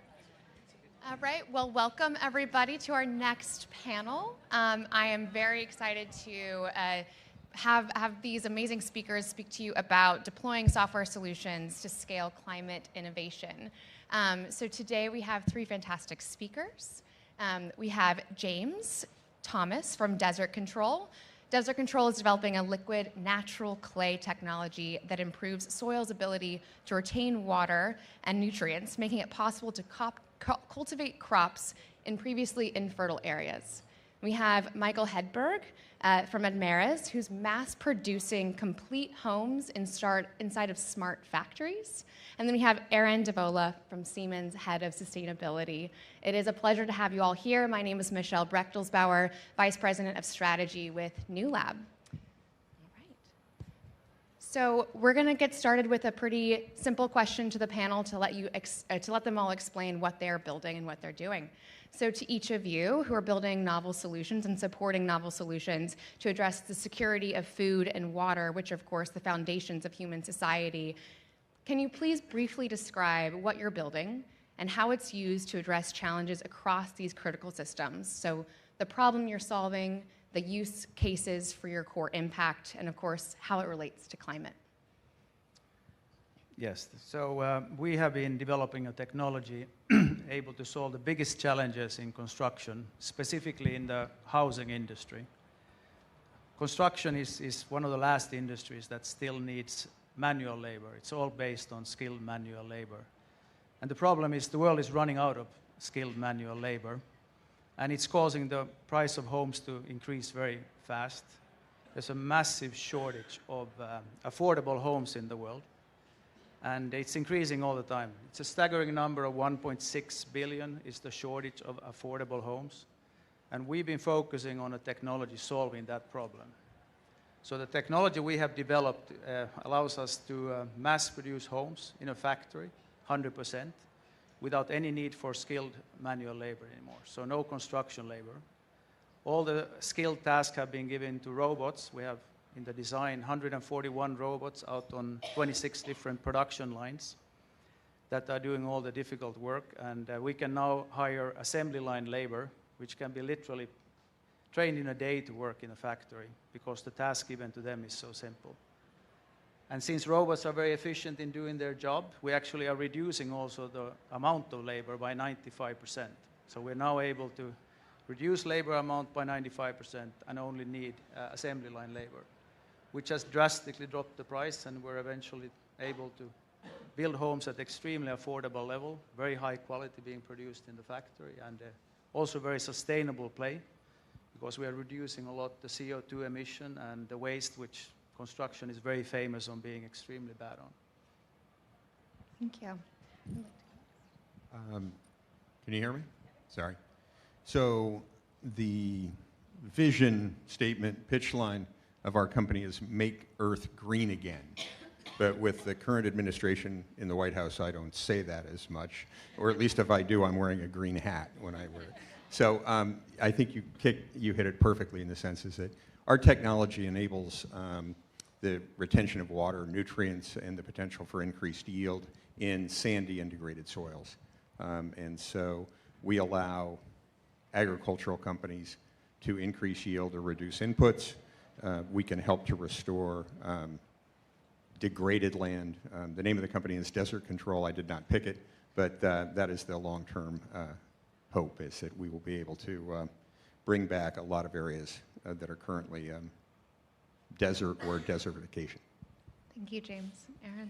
So at Siemens, we truly believe if you can dream it, we can help you make it. And that's really our sweet spot. We use digital twin technology to really get very comprehensive, putting those details in. You just heard from Amazon talking about LCA capability and adding that to the digital twin so I can look and model very, very early in my dream phase what it's really going to look like in the make phase. And that's really where we feel like we can play a big role with startups, with scale-ups, and really help them take that into that manufacturing space. We can go from dreaming of one and making 1 million.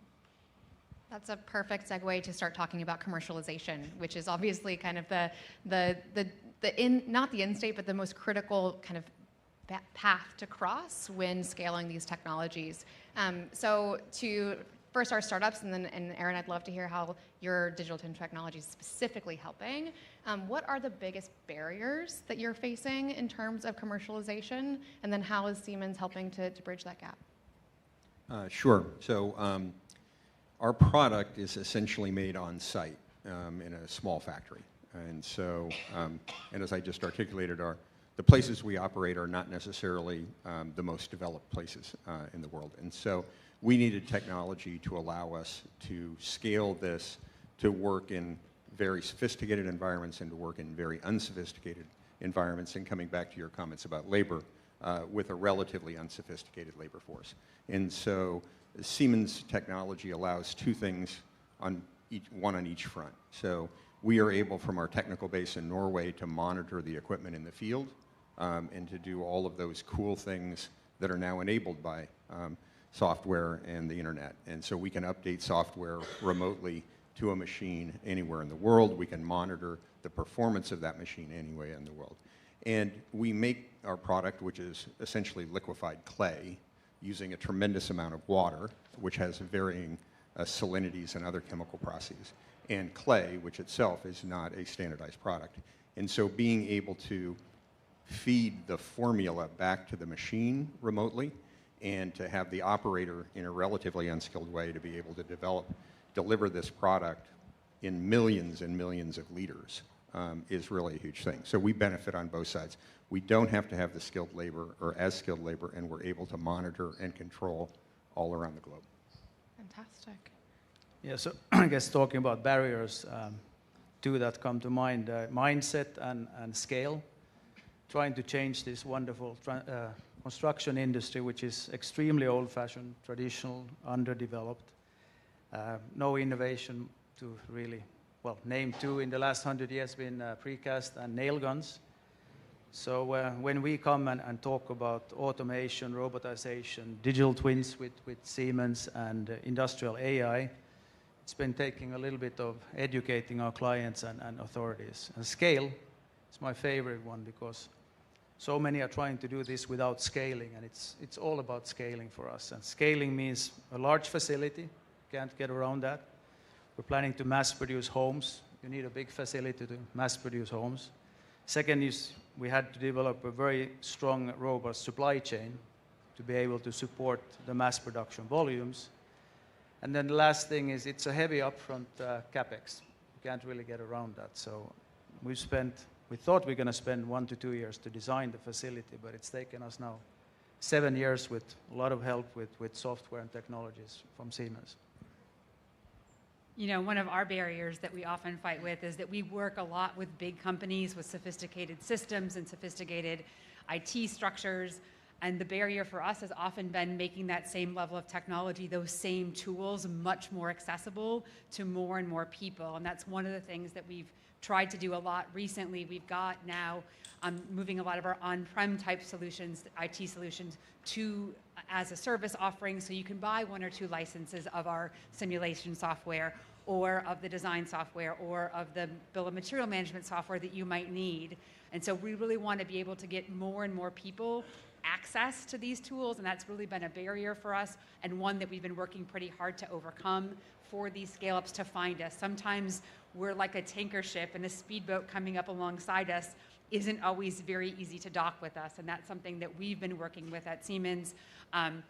If you have some time, we have a booth up on the 2nd floor. We'd love to see you and talk to you a little bit about how we've got that. We've got a great startup program that we've launched recently that really helps people get low-cost access when you're in that startup phase to these great design tools we have. And we hope then we can grow with you. We hope then that we can develop and really create impact with you.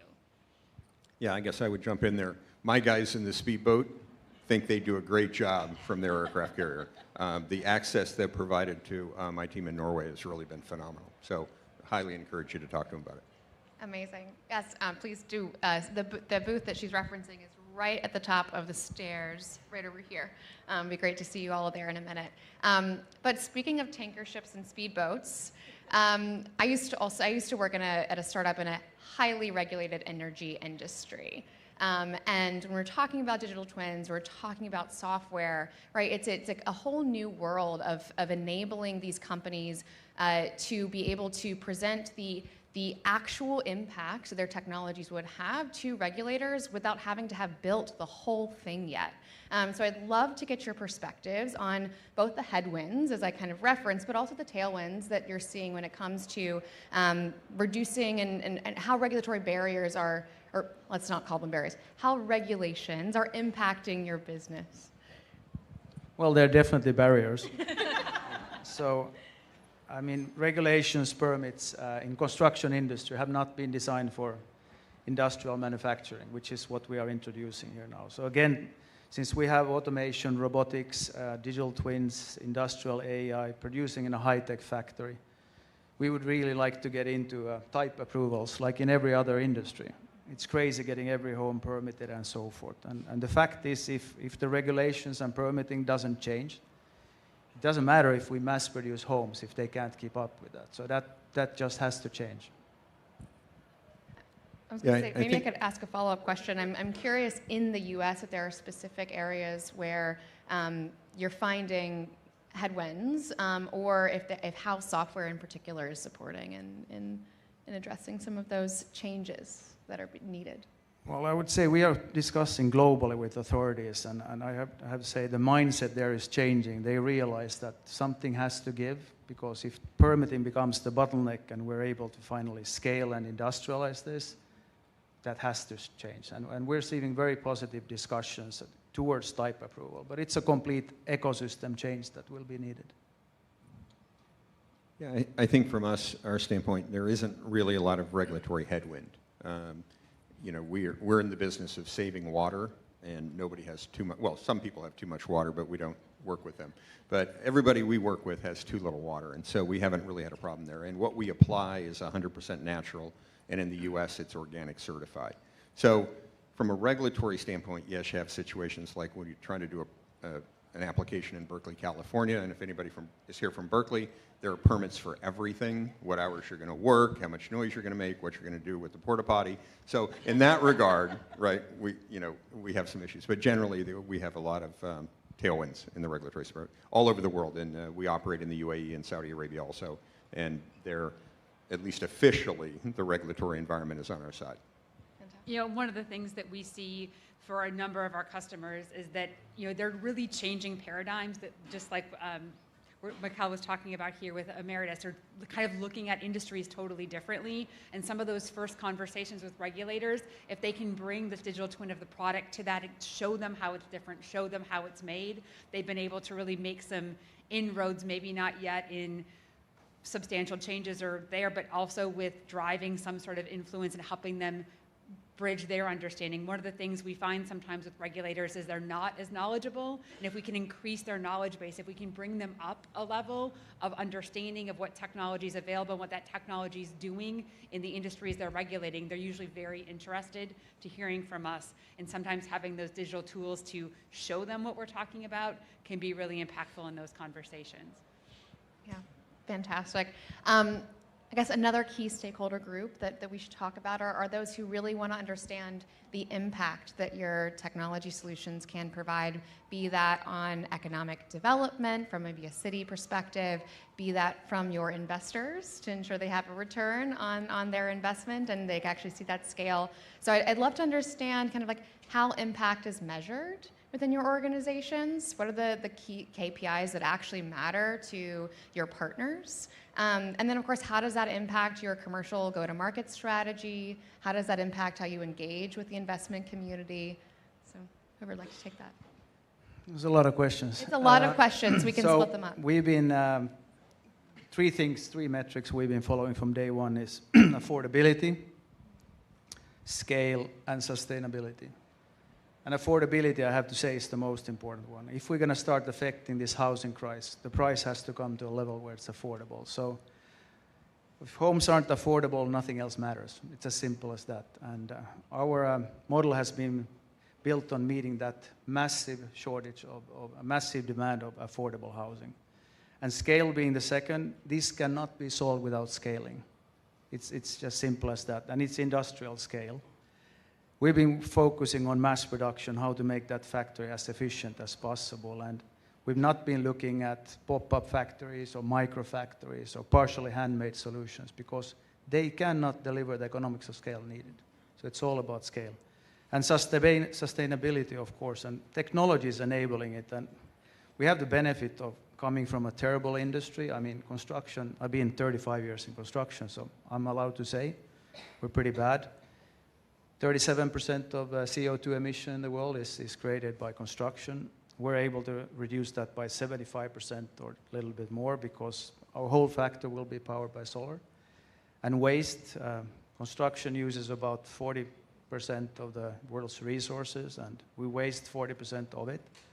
So we build actually in our factory up to 80% of the components from raw materials to size. So we are reducing waste by 80%. It's a bad industry, but with technology we can make real quantum leaps there.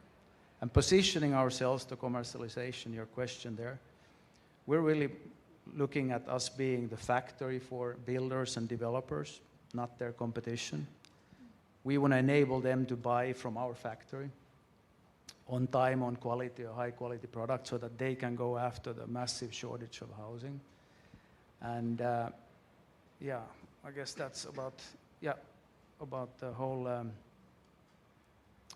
the last question. You had three. Fundraising. Fundraising, the favorite one, yeah. So yeah, the investment community likes the fact that we are not a construction company, that we are not a speculative construction company, that we are also not competing with the builders and developers. It's more enabling them. So yeah, they see us more as, some say it can be a monstrous case, because if we solve this, we actually can start going after that affordability of housing, and we're a very scalable advanced manufacturing play. Killer. I love the stats on the CO2 emissions. It's actually incredibly impressive. Congrats for that. A lot of F-150 pickup trucks idling on construction sites. But from a KPI standpoint, you know, we have three kind of buckets. One is input savings, right? Water, we have a lot of data, all of our use cases. We've been doing this for about 5 years. We're just now getting commercial. But water inputs, obviously, hugely important from a planetary standpoint. Frankly, to customers, a lot of time not that big a deal, because they're getting their water for free. In the Middle East, there's clearly a cost to water, huge carbon cost to water, because they're desaling everything. But for a lot of reasons, the governments don't bill the end users for the water. So just saving water in some sense is a good for the planet goal, but it's not an economic goal for them. But they are paying for their fertilizers, right? And so we measure our ability to reduce fertilizers. Most people are paying for their electricity to pump their water, and it can be a huge cost of water and obviously carbon emissions, depending on how deep your wells are and how much water you're pumping. All of our customers, other than our turf customers, because we're actually in the grass business too, are interested in yield. And yield matters to everybody, because if you get more product, you use less input per product and you get higher revenues, so everybody loves yield. And those are kind of the areas we're most focused on. And again, we're working in some pretty remote environments. So we install a variety of sensors in all of these places, and that comes back to the software piece of this. All of that sensor data can come upload either to the US or Saudi operation or to the Norwegian headquarters, and can inform the irrigation and fertilizing and other decisions being made at the customer site. So we care about the same KPIs, both for environmental and economic reasons, as our customers do. And so I think that's really how we kind of measure ourselves. As far as investors go, you know, right now we're all about revenue growth, right?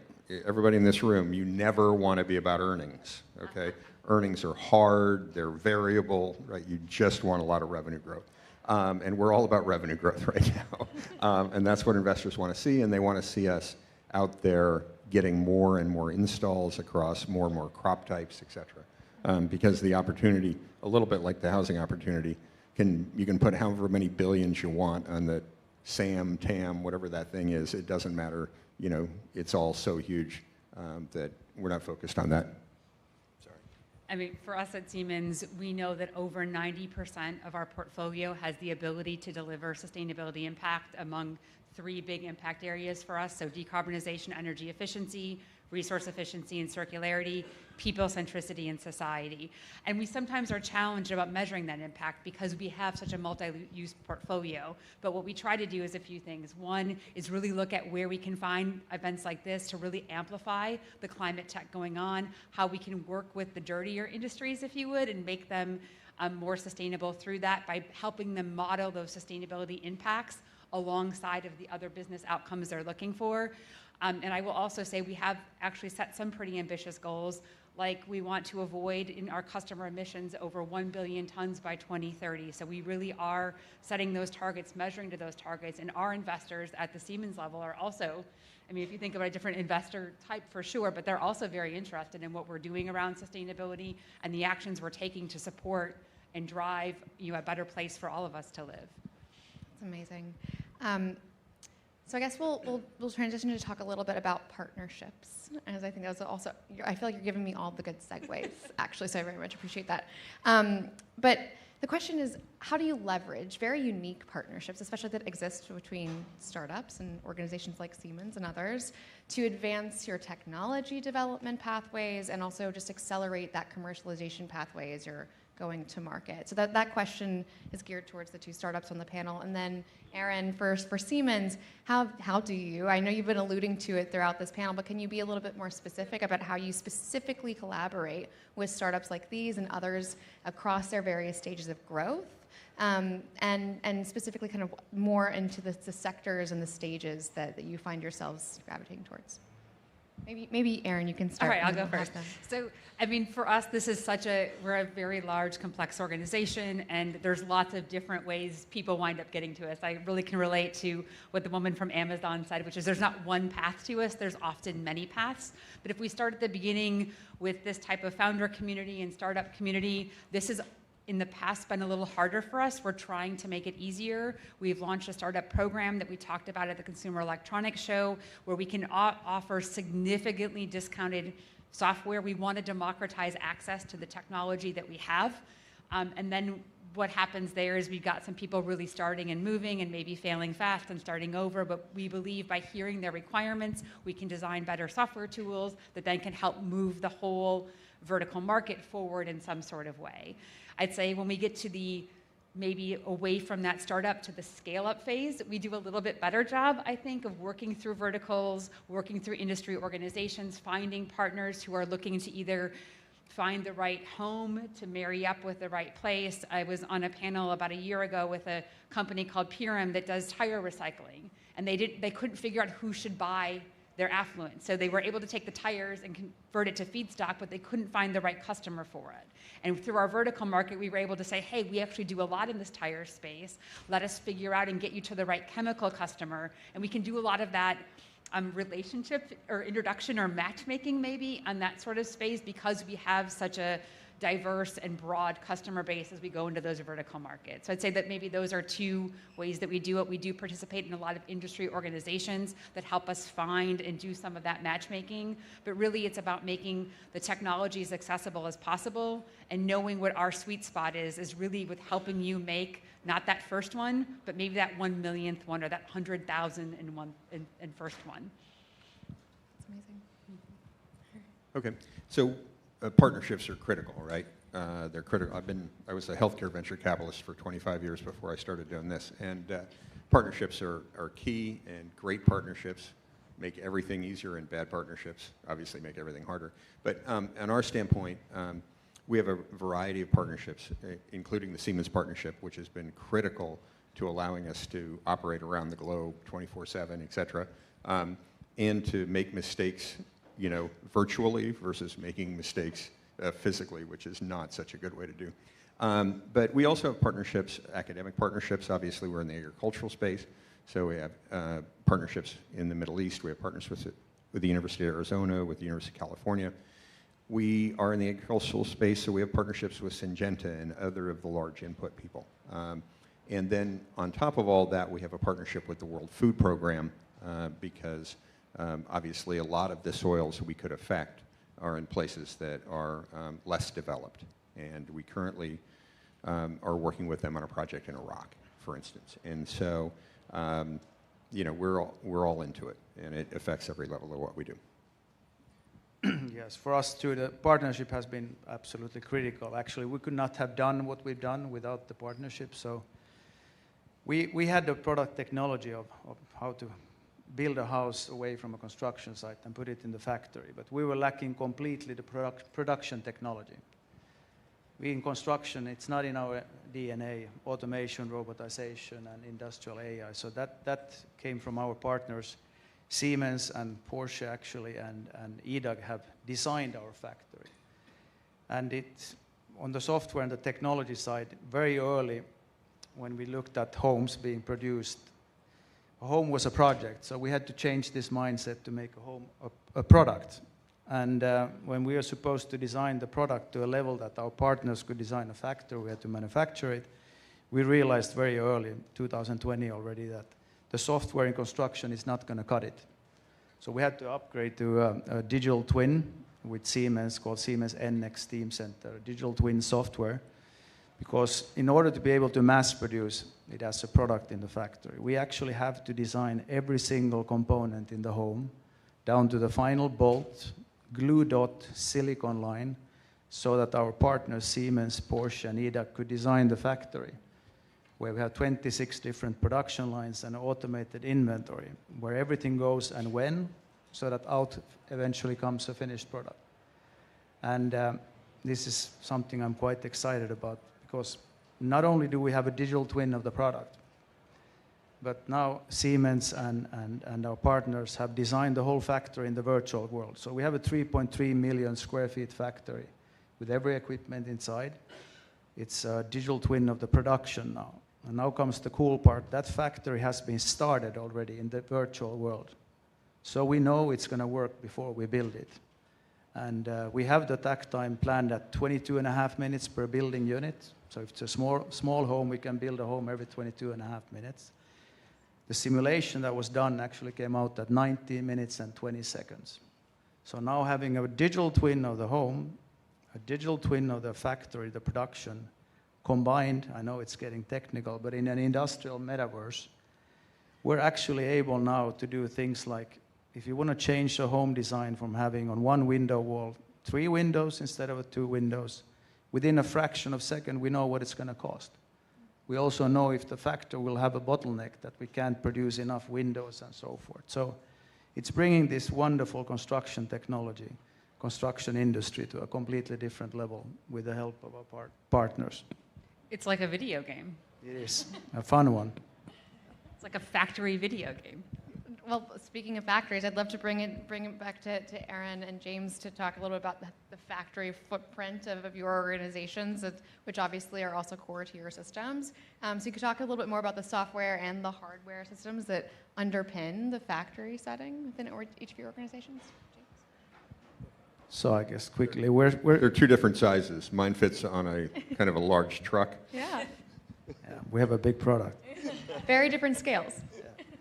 So the factory we're planning to set up, it's a 3.3 million square foot factory with 141 robots out on 26 different production lines, feeding eventually the main assembly line, which pushes out the building unit every 22.5 minutes. And we produce 80% of the components in-house from raw materials, and 20% we buy just in time from global suppliers for products like sinks, toilets, faucets, sockets that doesn't make sense for us to produce.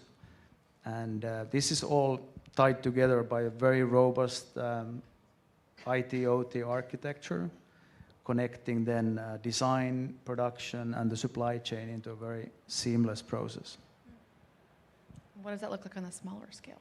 Oh, right. So our current prototype is essentially 2 trailers pulled behind pickup trucks. And we're working on getting it all into one nice Class 6 truck with its own forklift. And I think we'll get there. But the hardware basically is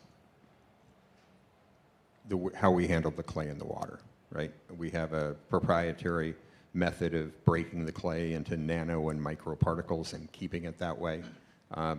And that's the secret, if you with to what we do, and the rest of it is all pretty common industrial components. But controlling it all comes back to this question of, can you make a recipe? Can you define a recipe? Can you program the recipe? Can you monitor that the recipe is being made the right way, in the right quantities, and delivered at the right rate? Inside our factory on wheels is the Siemens equipment, but all the operator sees is a tablet. And a start button. And a lot of basic labor, right? I mean, you got to move the clay, and we're talking tons of clay and millions of gallons of water. So we're able to do the intellectual property piece of this, essentially behind closed doors. The electronic equipment and software is all behind closed doors. The actual reactors for making the product are all behind closed doors. And what the operator and the customer see is what happens outside. And we can monitor what's going on both semi-locally in our Arizona office if the machine's off-site, and in our Norwegian technical headquarters through the product.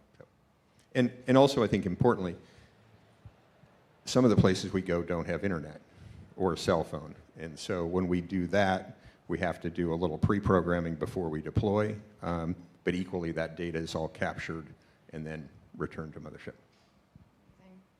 What does that look like from the Siemens perspective? I'd love for you to weigh in on that. I mean, for us, it's really about enabling all of this, right? By helping people make decisions, try things out, understand what changes, what the impacts of a change are going to be, whether it's 1 or 2 windows, whether it's doubling your capacity, whether it's changing on a machine or having a machine go down unexpectedly. How do I adjust and adapt? And that's what we really hope to be able to do with these digital twins, is have the flexibility to be more resilient.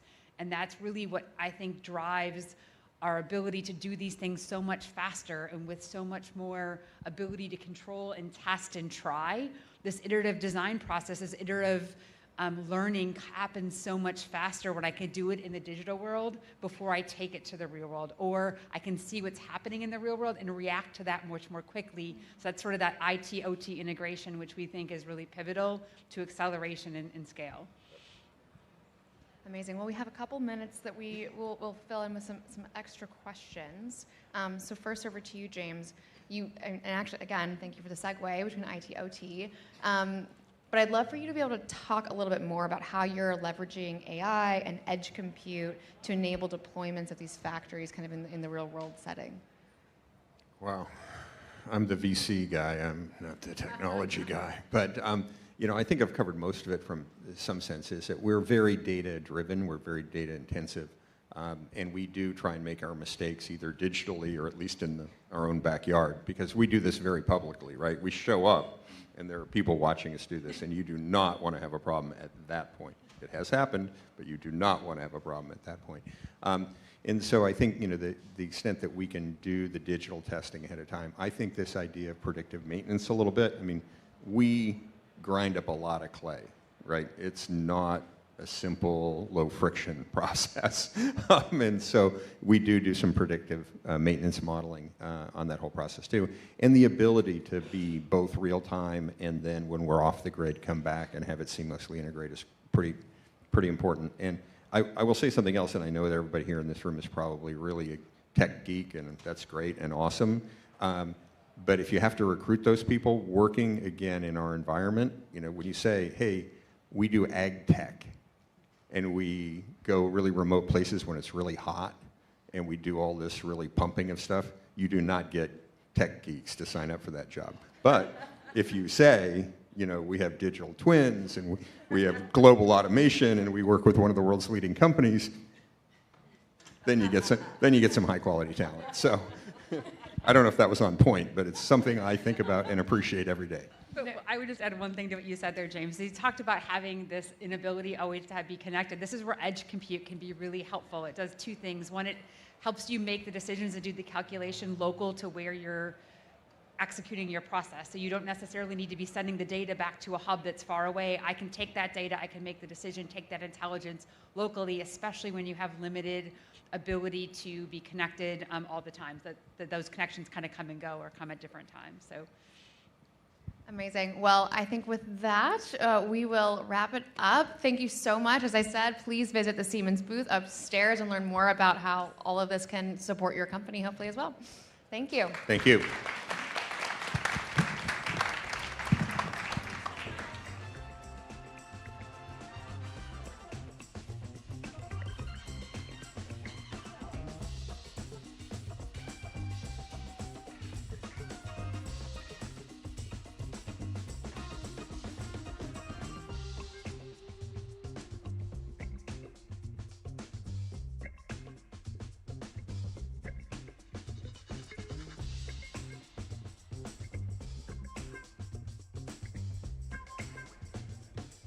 Thank you, everyone. We're going to take a 30-minute break. Our programming will resume in 30 minutes. Thank you so much.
And then do I switch this on?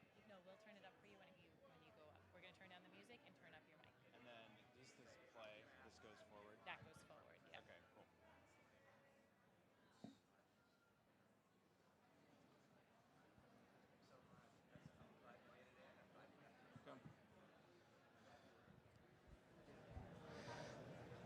Well, hello, everyone. I'm trying to figure out where to sit here.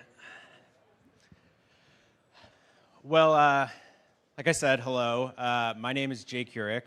I am the co-founder of Pearl Edison. We have a software platform that supports energy efficiency retrofits. So we're working in the residential electrification space. And I'm here today to talk to you about driving residential electrification with novel partnerships.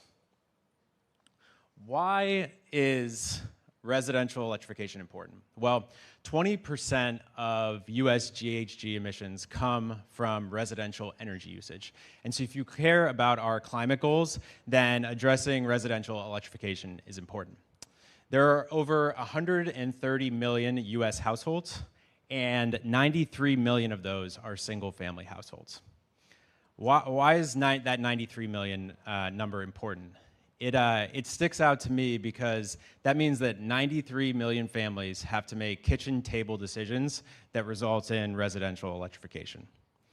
That means that American families have to choose to install a heat pump, to upgrade to a heat pump water heater, to decide to start cooking with an induction cooktop. If you consider that each family has multiple stakeholders and many of these decisions will be made not at one time but over many years, that is a staggering number of decisions that need to be made to electrify. And so with that tall task, I thought it might be useful to look to the past for ways that we previously electrified. Go back to the early 1900s. A lot of homes in the United States did not have electricity. And so if you look at some of these photos, I want you just to think for a second about what it would mean to put up poles and wires from coast to coast and from Mexico to Canada. That's an absolutely daunting task. And so the problem statement in the early 1900s was something like, make electricity available in every US home. Now, if you think about it, the cities had it relatively easy. There were lots of people all close by and lots of businesses who could make use of electricity. And so with a lot of people and a lot of businesses in a relatively tight area, investors poured money into building infrastructure. They said, there's a lot of people who are going to build or buy my electricity, and it's pretty easy to build electric wires. But things were a lot more difficult in rural America. There were longer distances to travel and then less people and businesses to use those lines once they were there. Now, the federal government saw that this was a problem, and they said, why don't we make low-interest loans available for folks that want to put up poles and wires in rural America? And they said, this is something that might help incentivize this. Well, it turns out all those investor-owned utilities in cities like New York or Chicago or St. Louis, that wasn't enough to get them to start building poles and wires in rural places. But then applications for these loans started pouring in from groups of rural farmers. And these farmers said, we want to build the poles and wires. And so a new group formed. They called them rural electric co-ops. And it was basically farmers who owned these poles and wires and agreed to pay back the interest over time when they were able to profit from having businesses that functioned with electricity. Why is this interesting? This is interesting because in the 1930s, 9 out of 10 rural households did not have access to electricity. By the 1950s, almost all of them did. So in 15 years, there was a massive shift where we went from very, very low adoption to higher adoption. Now, what caused this change? I would argue that there are two things. First, there was a novel partnership. These farmers banded together to build new organizations called rural electric co-ops, and it was enough for them to start springing up in every state across the country. This structure worked so well that rural America adopted it immediately and said, this is how we are going to bring electricity to all the people that live in these less populated areas. The second thing that was key was that this assist, the assist from the federal government with low interest loans, actually worked when you had the right structure in place. And so I think the lessons from this are that you need to have the right structure, the right partnerships to take advantage of this, and you also need to have the right assists. Okay, so let's move forward to today. The problem statement for electrification is a little different. It might read something like, decarbonize American homes while maintaining and improving the quality of life. We have all come to appreciate the quality of life that exists with natural gas appliances that keep our homes warm because gas is cheap and it was easy to get it where it needed to go. But now we need to make a shift, but we don't want to lose the quality of life in the process. Okay, so what are the challenges here? I'll run through them. I would say the first challenge is energy efficient alternatives are costly, complex, and they perform worse if not installed correctly compared to like-for-like replacements of gas appliances. So said a little bit differently, if we don't do this right, homeowners are not going to be incentivized to make this shift. We need to make sure that it's just as good as what we have today. Okay, got it. The second thing, customer acquisition costs are high for legacy contracting businesses. These contracting businesses spend a large portion of their cost structure trying to acquire homeowners and complete projects. If we don't make it easy for them to do that and to complete these projects profitably, they're not going to be incentivized to do that. Got it. And then the third is rapid adoption is required to hit climate reduction targets. Simply put, this means that the clock is ticking for our climate goals and we need to move quickly. So thinking about these challenges, I think that challenge number 1 and challenge number 2 are linked. Basically, it comes down to we need to make sure that this transition is a good homeowner experience, and we also need to make sure that it's a good experience for contractors because we need those folks who are active all across the United States to help this transition happen. At Pearl Edison, we are building a platform to make this process easier for homeowners and easier for contractors. And there's many other folks, some of them in this room, who are doing things to both help homeowners and help contractors with new technological solutions that make it easier for electrification to happen. There's a lot of folks working on that problem. So I think it's a slightly less interesting thing to discuss today. I would say what is interesting is this rapid adoption. And that's because I'd say that there are some things that are different than it was in the 1930s and 1940s when electricity was sweeping across rural America. In that case, there was a massive pull for electricity. Homeowners, you didn't have to really sell them on a lot to say, hey, your quality of life will improve if you have access to lighting at night, or if you have new appliances such as refrigerators that keep your food cold so it doesn't go bad. That was an easy sell, and so once you got the right partnership structure in place, it just was a pull from all across the country. I'd say this is interesting because of those two challenges that we discussed for homeowners and contractors, we're going to need to make this more of a push. There's going to have to be incentives and the right structure to get homeowners to make the switch and get contractors to adopt these new technologies. And so I actually would contend that the right group of organizations to help make this shift are organizations that already have trust and distribution to homeowners. These are organizations like utilities, like city governments, like state governments. They have the trust and relationships with homeowners already. And so what are the things that these organizations can do that are unique? Well, first, they already have a relationship with homeowners. And so what does this mean? This means that they can reach them easily, they can market to them cheaply, and that they can also play a role in helping them get what they need for their homes because they know a little bit about them. So that's powerful. The second thing that they can do is because they already have relationships with lots of homeowners, is it's a lot easier for them to guardrail quality. We need to make sure that the right systems are installed for the right people, and that at the end of the day, this helps us achieve our climate goals, which these partners are well positioned to do. And I'd say the last thing is these groups are well positioned to provide that assist. If the assist back in the 1930s was low interest loans from the government, I think the assists in this push environment are going to need to be a lot more thoughtful, creative, and tailored to the folks that need to make these changes. And so a lot of these partners are doing some of these things today. They're offering rebates and incentives. They are helping with low interest financing.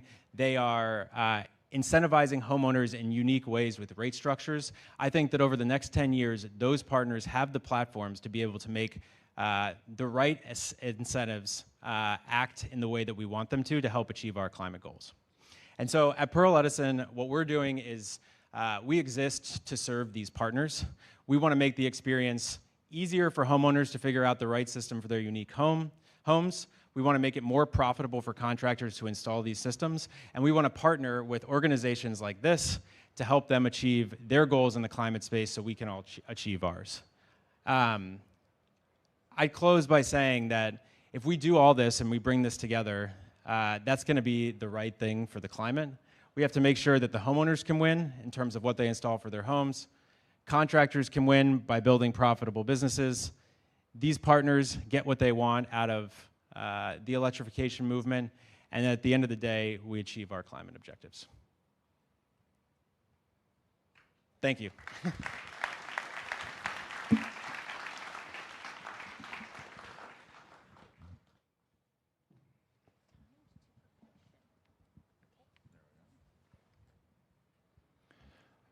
How's everyone doing? Yeah? Yeah. All right. Wait, I need a clicker. There we go. There's our transition. Thank you, sir.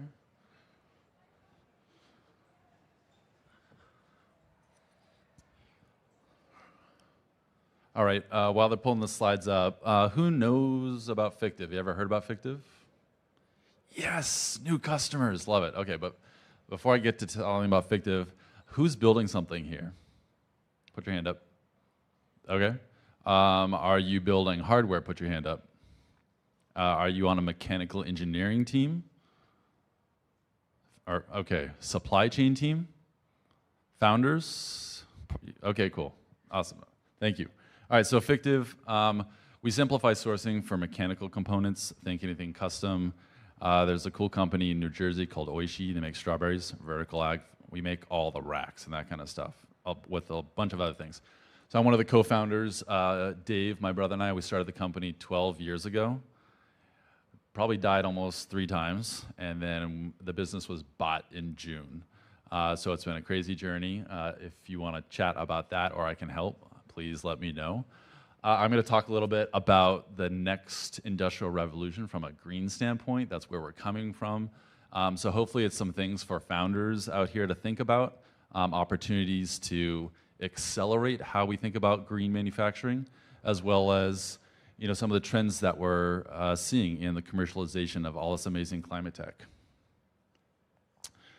So one of the first things we always talk about is you got to think about the true price of production from a clean standpoint, right? If you think about the 8 major supply chains in the world, they produce over 50% of the greenhouse gases annually, every year. But Scope 3 emissions, while that's not now required by companies to track it, it's still the major problem, because understanding a supply chain and how it's networked is extremely difficult to do.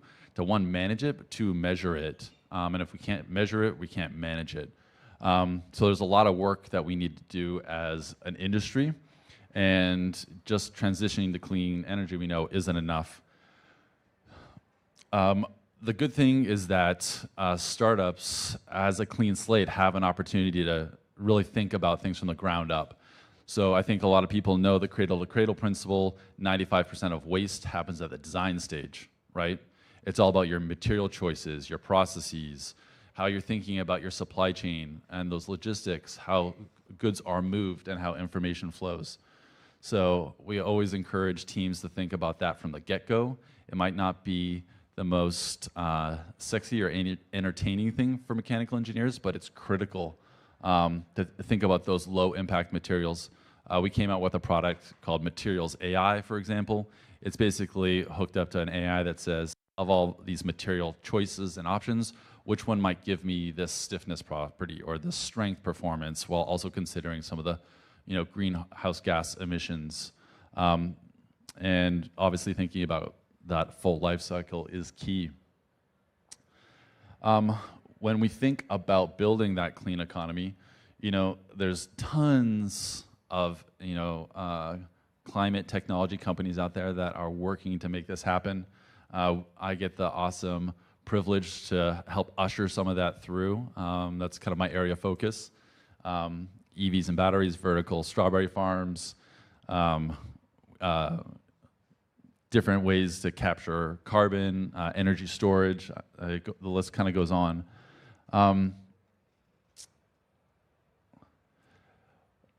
What we try and enable and what we like to encourage is the iterative process of on-demand manufacturing and the ability to really test out your designs and those concepts early and often. Previously, when you had to manage a lot of suppliers, you had to think about going overseas a lot. That became super cumbersome.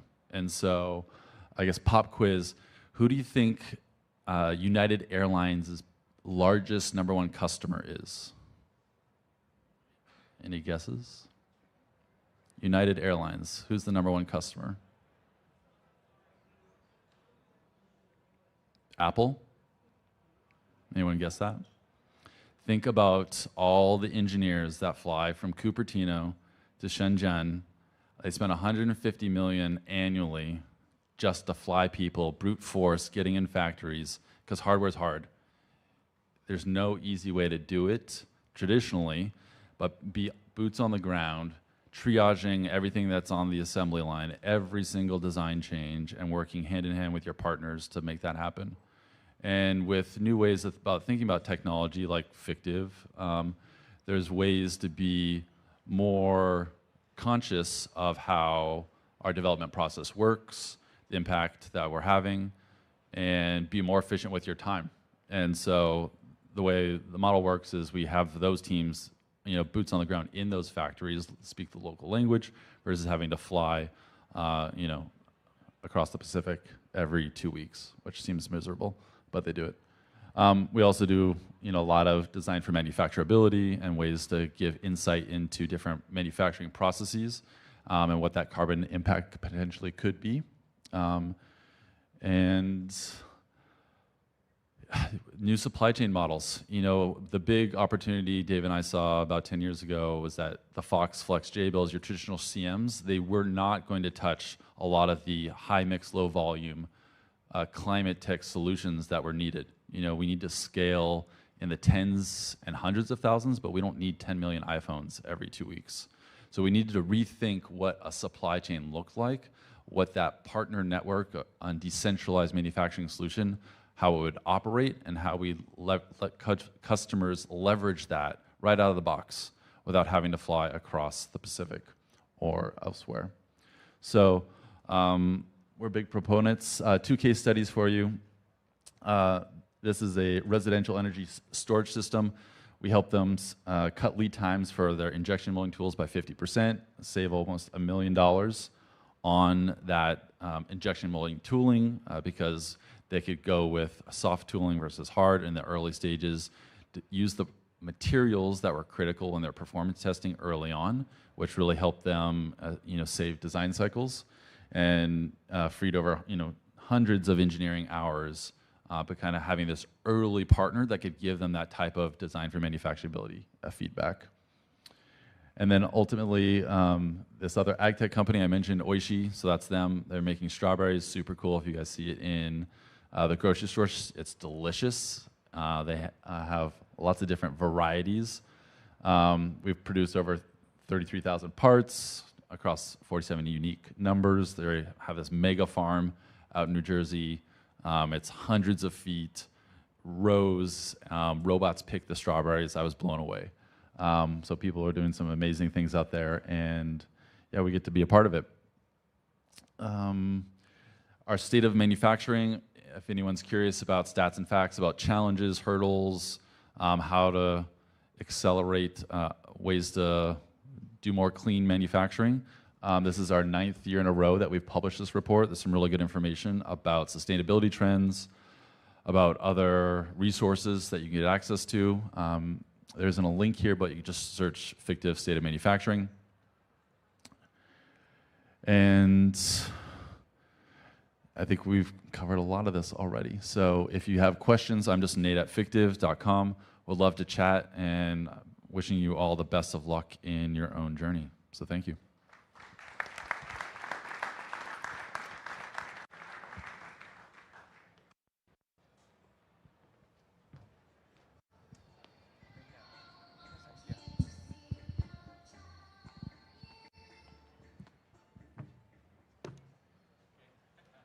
All right.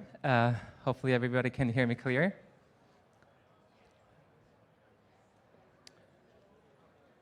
Should I click? Yes. Okay. Good afternoon, everybody. So my name is Sung Nu. I'm the CEO and co-founder of Ammonia. This is really exciting. I mean, to be with this many like-minded people in the same place. So I first want to thank New Lab for organizing this amazing event again this year. I'm really looking forward to meeting many of our partners and investors sitting over there as well. So at New Climate Futures today, understanding there are challenges and headwinds out there, we are here to continue to build the momentum and continue to accelerate the journey to decarbonize the future. And in this particular conversation, I want to share how ammonia, a molecule you may relate to fertilizer or even cleaning products, together with energy technology, can help unlock the potential of the hydrogen and also accelerate the transition of the heavy industry decarbonization. So for centuries, human progress has been powered by whatever energy we had access to: wind, steam, and diesel, and many others. But today, we are facing very different and difficult and very urgent challenge: finding the zero carbon fuel that are scalable, that are versatile, and also, but most importantly, that makes the economics work, even considering some of the new infrastructures that we have to build. So in this context, hydrogen is often called the ultimate clean fuel. So it's got zero carbon, it has high energy density, and also application of the hydrogen spans from trucking to steel making to even power generation. So those are not niche applications. These are massive trillions of dollars of industry, and their share on the global emission is massive as well. If we can decarbonize these heavy industry using hydrogen, it is going to change the climate future ultimately. However, the bottleneck is not the concept, it's the practicality. So storing and delivering hydrogen at low cost, at scale, is very, very difficult. It's almost impossible. Pipelines are very limited. Building the new ones are extremely costly. Storage of the hydrogen is hampered by how difficult it is to keep the extremely low temperature to keep it liquid. Ports and infrastructure for the global commodity trading is very far from hydrogen. So the dream is certainly there, but the practicality is not. This is where comes ammonia. NH3, 1 nitrogen, 3 hydrogen, and 0 carbon. Massively produced at scale as a commodity fertilizer and traded as a global commodity. And also as a hydrogen carrier having 3 atoms of hydrogen, it can help solve the transportation and storage problem of the hydrogen. So starting with the fundamentals, ammonia has the high energy density, even higher than the liquid hydrogen, even it can be liquid at room temperature. And as the second most produced chemical in the world today, we have infrastructures, including pipelines, ships, and also ports. More than 500 international carriers are carrying ammonia as a commodity, and also more than 200 ports are storing ammonia at the port as a storage spaces today, not tomorrow. So we don't have to wait like 30 more years to build a whole new ecosystem. We can start now, and we can also scale now. So with this excitement around the practicality and the infrastructure readiness of the ammonia, the momentum in ammonia is real. So out of the more than 300 projects announced so far, more than 30 projects have reached final investment decision. And the millions of tons of the new ammonia is being added as we speak. And also at this core of the ammonia excitement, really the Asia-Pacific countries are leading the way with a clear offtake commitment. Countries like Japan, Korea, Singapore, Taiwan, they have a continued clear mandate to decarbonize heavy industry, especially around using ammonia as a molecule. Take the example, Japan and Korea. So they rolled out the first CFD, the contract for difference, last year and also this year, basically providing the 20-year commitment to use ammonia-based power generation, such as ammonia coal combustion.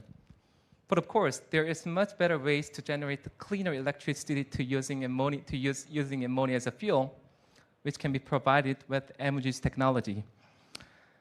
So, Ammogi, we built the company to decarbonize the heavy industry with ammonia without the carbon emission.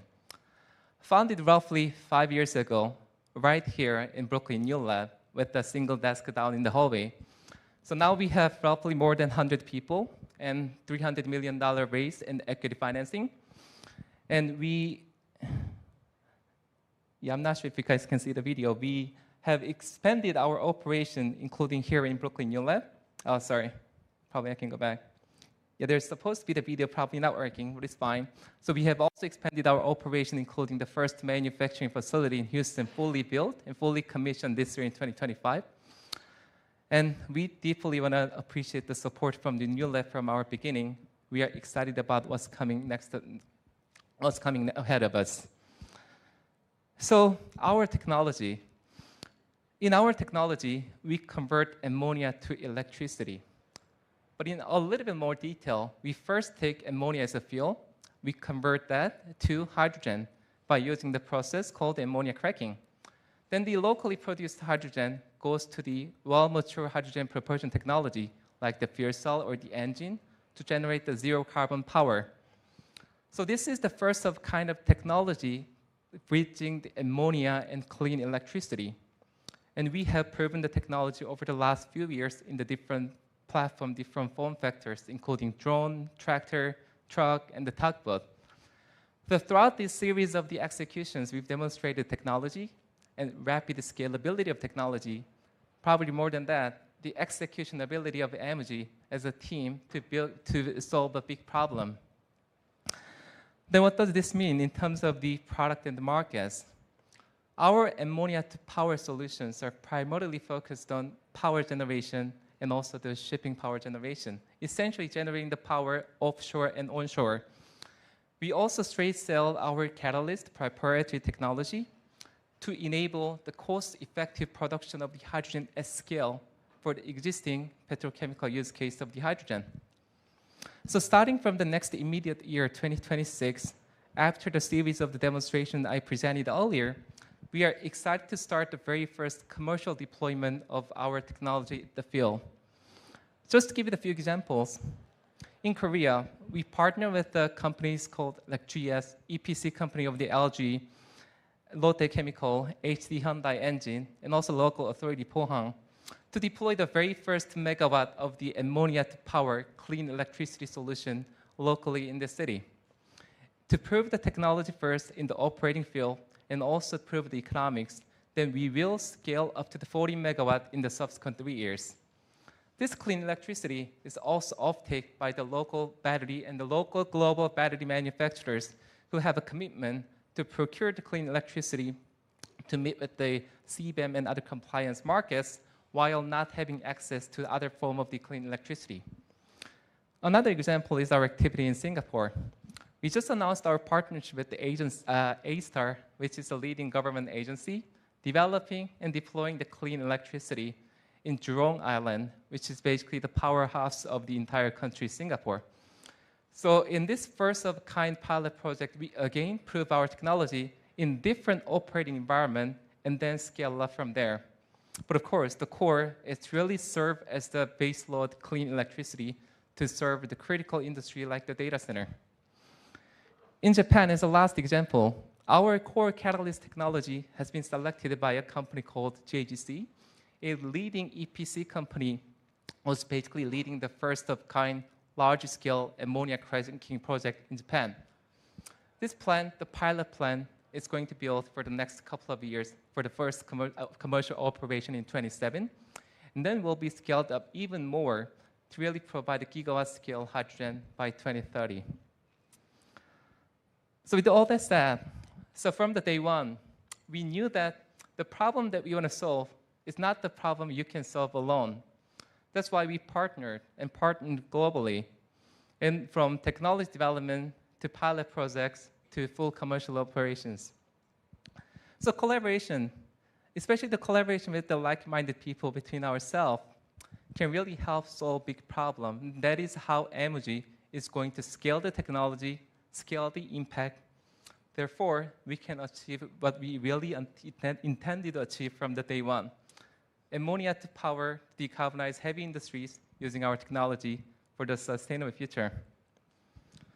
So with all that said, I hope you enjoy the rest of the program. I'm also looking forward to meeting many of you as we have the startup showcase out there. And thank you for your attention.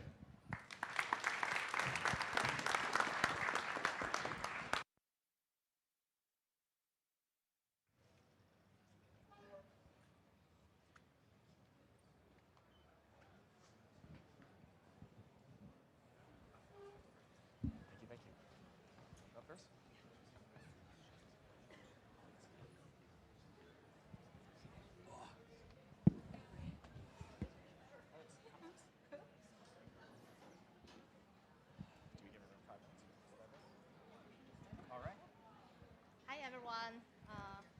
Thank you for everyone's attention and still being here. Hi, everyone. Better? No? Oh, it's coming? There you go. All right. Hi, everyone. Thank you for your attention and still being here on the fourth day of the Climate Week. And then we hopefully can bring you a very interesting conversation here talking about a very interesting growth stage startup that's deploying their first of a kind in Louisiana. So just to start with quick intros, I'm Mia. I'm Director of Technical Strategy on New Lab's Strategic Growth Team. So essentially aligning partnerships and then standing up technical focus areas, determining like what kind of technologies we should be really deploying in our regional hubs. As many of you may already know that New Lab actually just announced our newest hub, also our fifth hub and the third in the US in Louisiana, working with the public and private sector there, really focused on industrial decarbonization. So essentially trying to attract and deploy startups working across industrial power, carbon management, and then marine and then port utilization, basically in Louisiana. And then I'm sharing the stage with Sutton, who's from Arbor, a very interesting startup, really developing a modular, scalable, zero-emission power generation technology in Louisiana, also in other regions of the world. I'll have Sutton quickly introduce himself before we dive deeper together. Thank you. Is that working? Cool. Thank you for the introduction.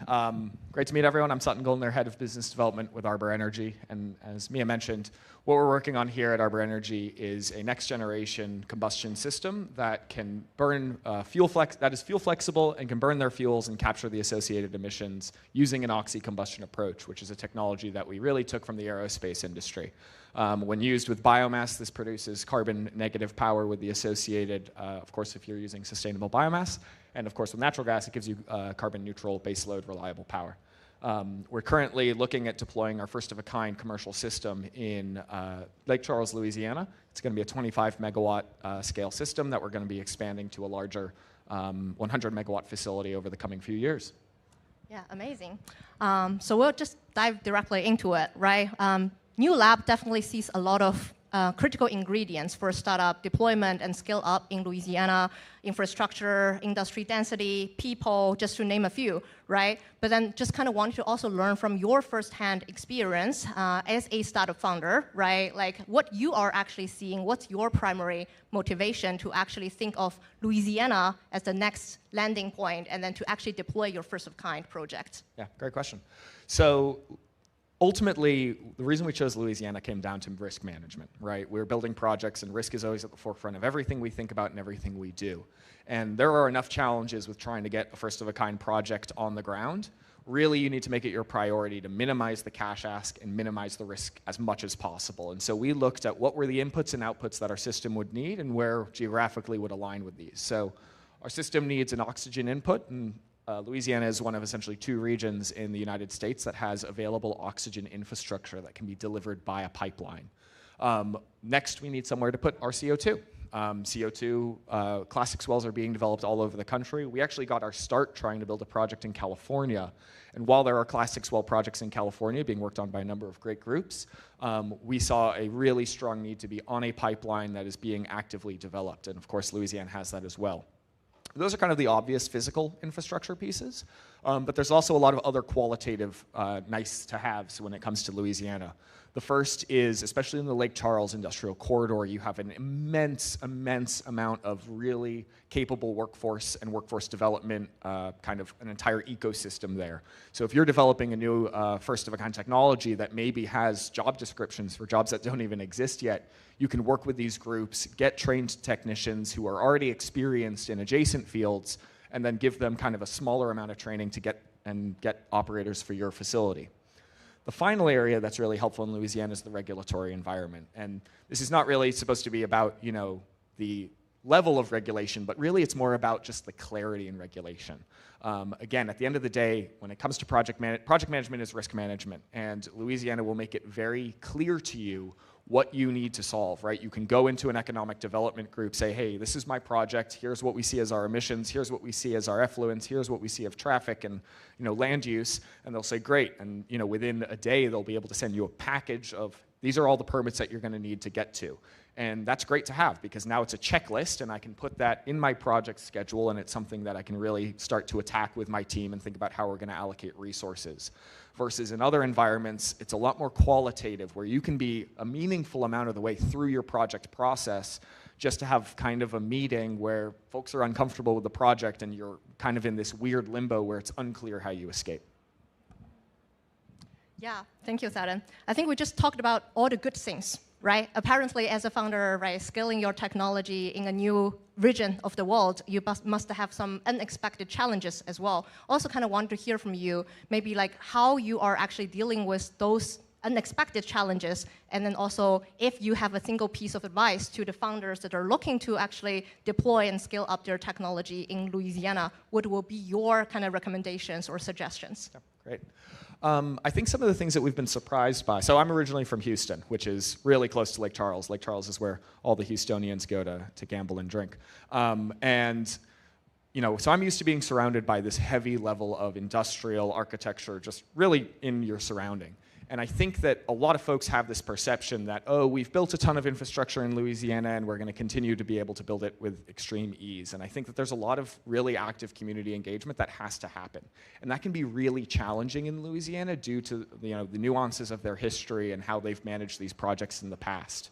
It can be a really big challenge to know who truly speaks for a community, and that's across any project, right? No matter where you are in the United States, but especially in Louisiana, due to how political power and, you know, who's getting assigned to lead these parishes, and are they truly representative of the communities you're working with.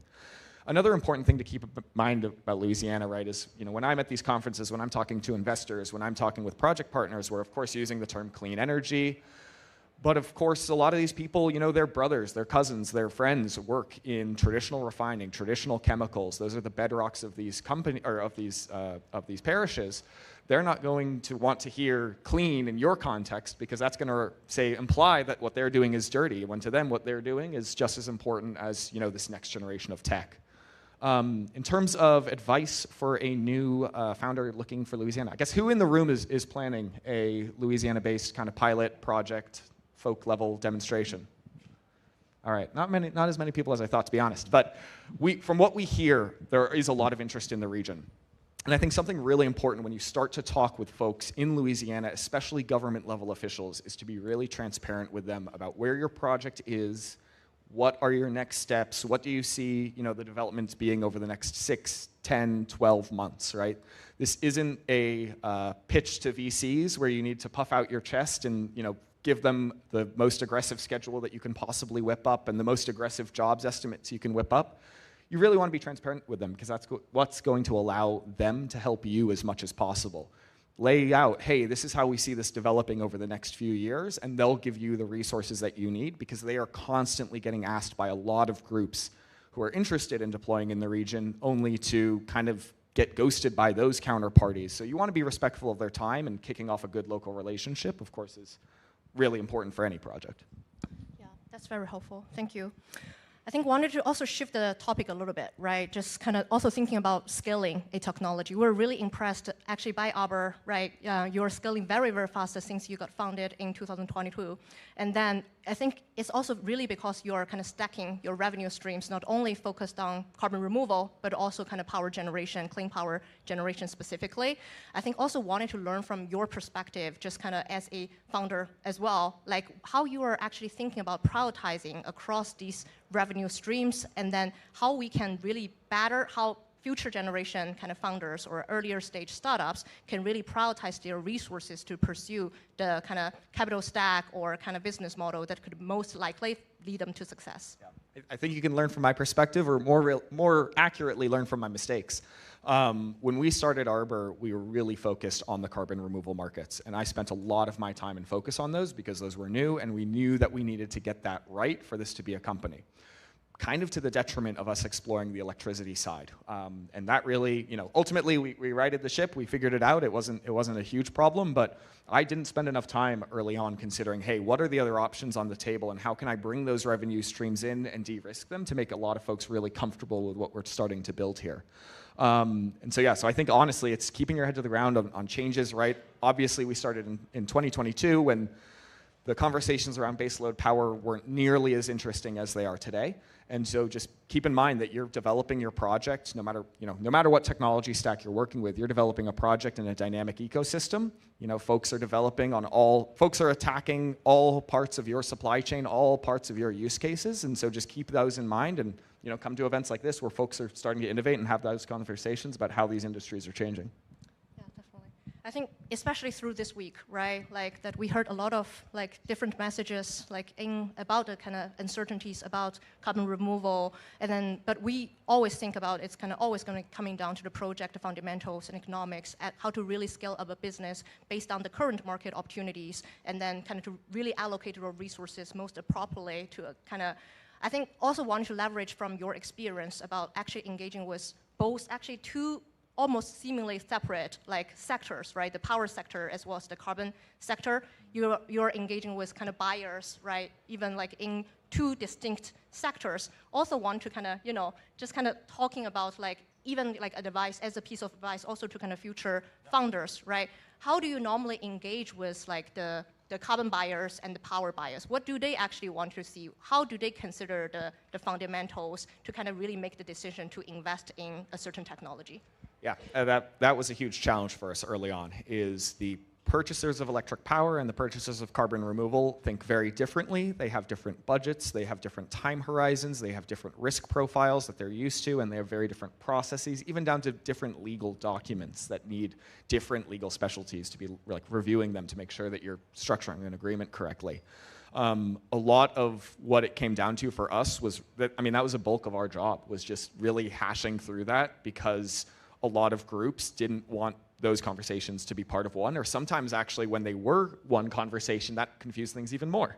I think if I had to give advice to a founder kind of negotiating their first offtake or early offtakes, it would really be to, there's a lot out there about the importance of good team launches or project launches, and a negotiation is an incredibly important time to do that, because once you start negotiating, everything kind of clams up, right? You are at that point now in the negotiation process, and there's all sorts of games and back and forth that's going to happen. But at the start of the negotiation, you need to get some really good information from your counterparty. How long is this going to take, or how long do you think this can take, right? Because if you're a startup, you're probably moving a lot faster than a very large corporate buyer. And being aligned with them on the time frame is good, and also being aligned with your investors on that time frame, right? So that they're not pressuring you to close a deal when you don't have the terms that you quite want. Another thing that's really important to align on, and some of the best contracts we've negotiated actually started with this, was, if you're talking with, again, a large corporate, having that honest conversation of what can we really not touch in this contract and what is up for negotiation. Again, this is something you have to bring up before you start negotiation, otherwise they might think you're trying this game, but there are going to be certain things that if you want to try and change in a contract, they may seem innocuous to you, but that's going to have to go up all the way to, the board of a multi-billion or even trillion-dollar company. And that's obviously something you'd really rather not have to do in the middle of a contract. So I think having a really good just alignment meeting at the start on duration, what are kind of the boundaries of this, and doing that before you begin the actual negotiation process are really key parts. This is very helpful. I'm just kind of being mindful of the time. Probably last question from me, because really want to kind of end on the high note, right? So maybe what's the most exciting thing, the next thing for Arbor, right? Just kind of touch to the topic a little bit as well, especially for Louisiana. What's your next biggest mission or kind of vision that you want to get accomplished in Louisiana? Yeah, so Arbor as a whole, what next thing we're doing is we're kicking off our technology demonstration in San Bernardino, California, and that'll be the first time we actually have our turbine spinning and can show people. We actually have a delegation coming out from Louisiana to come check it out there. In terms of Louisiana, we're starting to kick off work on our first project there. We're doing wetland delineation studies actively. We've worked on a community engagement plan that's all been kind of in the ephemeral space, but now starting to put that to the road and start to get actual feedback from the community members in a more broad context other than the ones that we've initially met with. So it's those early stage project activities that are going to be really exciting and hopefully getting steel in the ground soon. Amazing. Yeah, we do have 5 minutes more, so kind of really wanted to open up to the audience to see if there will be any direct questions to Sutton, to Arbor, to kind of learn more about Louisiana in general. So please feel free to raise your hand if you have any additional questions.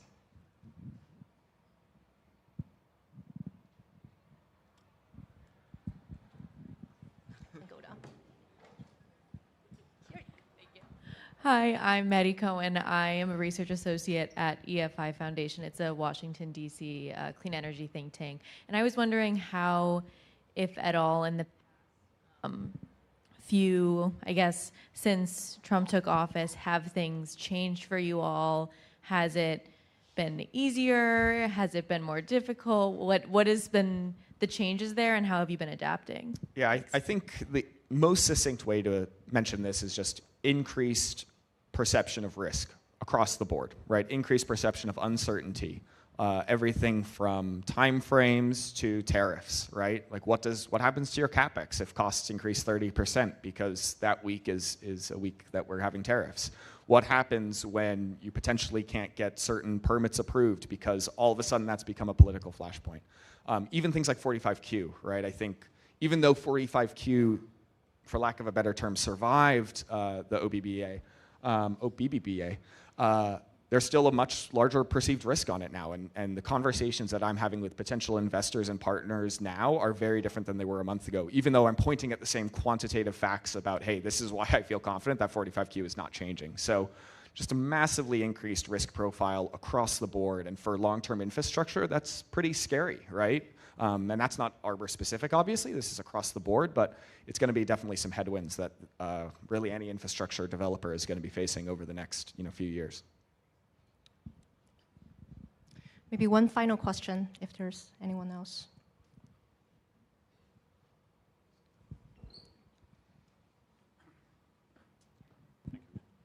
Yeah, my name is Mehdi Rafi. I'm the CEO, co-founder of Gemini Energy. So our first pilot is going to be in Louisiana soon.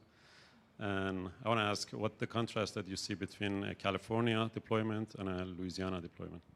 Thanks. Yeah, for us, so we actually started trying to get projects built in Placer County, California. And two of the big shifts were on the pipeline side. So California, as mentioned, has Class 6 wells, but pipelines, CO2 pipelines in California are really just going to be rather substantially delayed. We were also building in a very rural region. Again, back to those workforce questions of how are you going to get skilled people to not only build this, but also operate this long term in a region where the predominant economic driver is forestry and then tourism. The other item, and again, this goes back to the regulatory side. I was kind of hinting at this earlier, but the California Environmental Quality Act is a well-sounding name for a very challenging piece of legislation that gives a really qualitative kind of squishy stage in permitting where it can be very tricky to know what do I actually need to do to proceed. And so that's why we decided ultimately to end up in Louisiana. It was the CO2, the CEQA permitting, and then also the oxygen system for us. Thank you. Very honored to share the stage with Sutton today. Thank you so much. And then thank you for everyone's time. If you're interested in Louisiana or Arbor as a business, please feel free to kind of come find us later.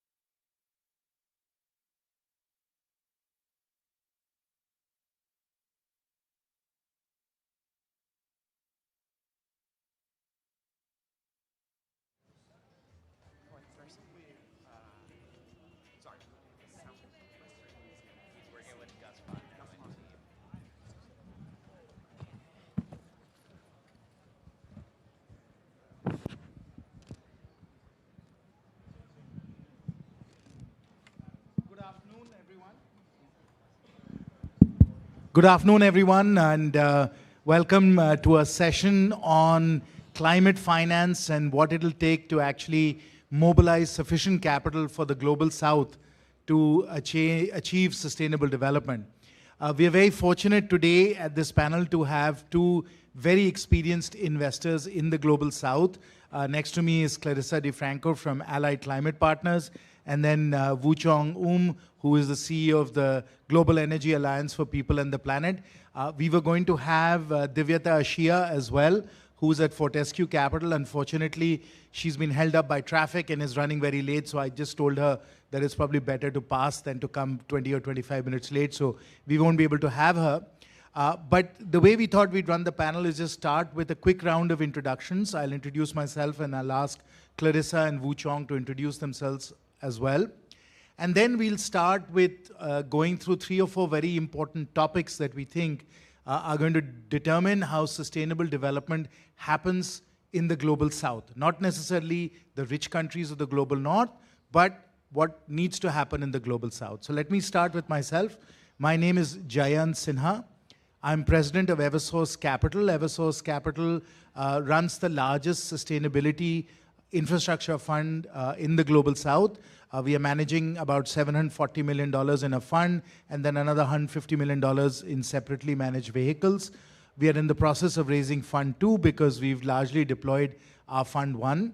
I'm also a professor in practice at the London School of Economics at the Global School of Sustainability, where we in fact study sustainable development, economic development in general, and the kinds of institutions that are necessary to be able to get a country like India to develop on a sustainable trajectory. So those are the 2 hats I wear. But with that, let me hand it over to Clarissa to introduce herself. Again, as I said, we're very fortunate to have Clarissa and Woo Chong here, very, very experienced in this area. Clarissa, over to you. Thank you, Giant, and good afternoon, everyone. My name is Clarissa DeFranco. I'm a senior advisor to Allied Climate Partners, which is a philanthropic organization aggregating capital from sources across the globe to focus it to encourage other investors, ideally private investors which are deep-pocketed, to really focus on climate across emerging markets, the global south. And it's doing that by investing into funds across Southeast Asia, India, Africa, Central America, and the Caribbean. My background is as an emerging markets fund-to-fund investor. Over the last 25 years, I worked for the UK's Development Finance Institution, heading their private equity funds team. I'm originally from Nicaragua, and so emerging markets, global south is what I've lived and breathed over the last 35 years. Thank you for having me. Good afternoon. My name is Woo Chong. I'm the CEO of the Global Energy Alliance for People Planet since August last year.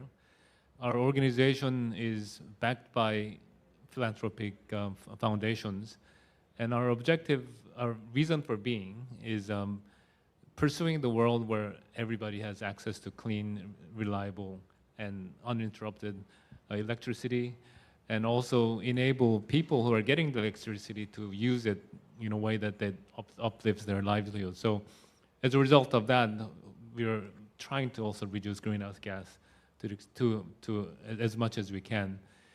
So the way we do it is we create this platform of collaboration across public, private, philanthropic organizations, and which is one of the key things that I'm hearing a lot from this week.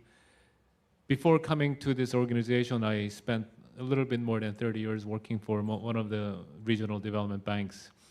And before that, I was in the private sector. So I myself is public-private philanthropy. Thank you very much, Wu Chong and Clarissa. Now, it's always very exciting to come to New Lab and to see the terrific entrepreneurial energy and the fantastic innovation of the companies that are here, the startups that are here, that are pushing the envelope on climate technology, on material science, on transportation, and so on. Now, along with entrepreneurial energy, for all startups, there is another vital ingredient that propels their success, and that's actually capital. So unless we can get capital to these companies and enable them to scale and grow, we are not going to have the impact and really be able to bend the trajectory of carbon emissions. So to bend the curve, we've got to make sure that all of these terrific startups, terrific companies that are here are getting sufficient capital. And of course, as you all know, countries in the global north, the richer countries, are doing a terrific job right now of decarbonizing, moving towards cleaner forms of energy and so on. And over the next 20 or 30 years, the real battle to decarbonize, the real battle to reduce carbon emissions will actually be in the global south. In countries like India and Brazil and South Africa and Indonesia, unless we can bend the curve in these countries, we are not going to be able to get to net zero and be able to get a handle on what's happening with respect to climate change.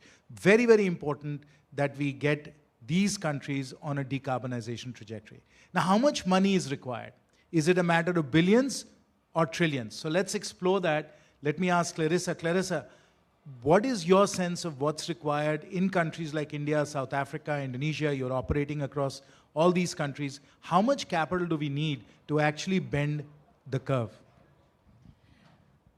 Obviously, there's no fixed number on that. Everybody keeps talking about trillions. But what's really important is recognizing that you need to have very targeted interventions over the next few years to ensure that that gap is reduced over time. The need is in the trillions.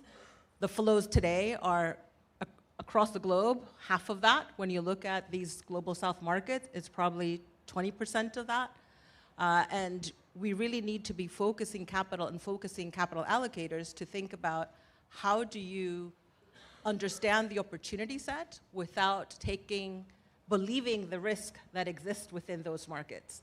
And there's a role for catalytic capital to play in that, to really target and change those perceptions, misperceptions, over-exaggerated risks as the case may be, to ensure that those flows catch up with the demand. Wu Chong, your assessment. I agree with her in terms of total magnitude. It's just huge. It's in trillions. But how do we unlock the money that's out there? For us to get to trillions, the only way to do that is tapping private sector. And in private sector, it's not about allocation. It's actually providing bankable opportunities for private sector to come in. So the multilateral development banks and other IFIs are trying to do that by creating the enabling environment, by building pipeline and de-risking so that private capital will come in. The issue is the multilateral development banks, which were set up many years ago, they all come with this parameter of AAA. You know, they work in an environment where they need to mobilize resources from the capital market based on the government's, guarantee backing, which means AAA equals risk averse, which means the money doesn't flow to the frontier countries, frontier technologies, early technologies, and so forth. So what can we do about it? There was concessional money that was out there from the public sector, like the ODA, but that's being constrained. So where is the potential money? Possibly philanthropy. Now, philanthropy capital is not as big as the official development assistance or private sector. It goes into millions. But it's very powerful because it does not have all the baggage of multilateral requirements. So if you can target investments into the right kind of investments from the philanthropy capital, taking the riskiest position, then you can actually unlock the flow of capital to the places where it didn't go. So that's the way we are trying to see how we can bring all the philanthropic players together and enable the collaboration across the philanthropy, public and private. And our organization is trying to create the platform of the radical collaboration. And Wuchong, who's sponsoring GAP? Who are the various donors that are doing that? So we were created in Glasgow 2021 with the initial support from the Rockefeller, IKEA, and the Bezos Earth Fund. But clearly, 3 is not enough. So we're trying to expand now, moving into the second 5 years of our operation, to expand to other philanthropies, but also other corporates, individuals even, because climate is everyone's business, because it will affect everybody in a different way, but you will get affected. So we are trying to create a platform where big and small players can contribute into this sort of aggregation. And Clarissa, which are the sponsors for Allied Climate Partners? We have a number of family offices, including Three Cairns Group, who was the anchor of Allied Climate Partners, but we also have Bezos Earth Fund, Source Economic Development Fund, and other US-based or European-based family offices. But I just wanted to just really emphasize the point that Wuchong made with regards to, how scarce philanthropic capital is and how important it is to leverage that capital to really unlock everything else. We were in a discussion yesterday at Columbia talking about the role that family offices play. What do asset allocators need to do differently? How does foundations, institutional investors need to think about, one, understanding these markets, but also recognizing that they can't replicate what they've been doing in the US or Europe. They really need to be thinking, what is needed in that specific geography? Why is capital not flowing there? What is the risk associated with that? And how do these various institutions work together and actually speak the same language? So as we've been at a DFI, I've been working now with philanthropic capital, and even the use of catalytic means different things for the various entities. So you really need to be thinking about finding a way to translating some of the wording, some of the way people think and how they allocate capital to be able to unlock part of this as well. Very interesting. So lots of groups of people, particularly philanthropists, are coming together to try and find the capital so that we can, in fact, bend the curve. Now, let's make it very specific, not make it abstract. Let's make it very specific. Let's take the case of India, which I know well. And in India, friends, as you probably have heard, the solar industry, the renewables industry is considered a great success in the global south, right? And we are marching towards a situation where half of our installed capacity, not the energy generated, but half of the installed capacity of 500 gigawatts in India, about 250 gigawatts is now coming from renewables, largely solar, but some wind as well. So that's what we've done, and that's considered a great success, and it is a great success. But for us to be able to make sure that the energy being generated, today if you look at India's power sector, 70% of the kilowatt hours, that is the energy, not the installed capacity, is still coming from thermal sources, still coming from coal. And if you ask people how much money is required annually to be able to flip it over so that most of the energy also comes from renewables and we can drive down carbon emissions, people will tell you that while we've been investing $10 or $15 billion a year, $10 or $15 billion a year in renewables in India, which sounds like a very large number, the actual requirement is 50 billion. So markets working by themselves are delivering 10 or 15 billion right now. But if we really want to bend the curve and we really want to get India to net zero by 2070, as our Prime Minister has declared, we actually need $50 billion a year.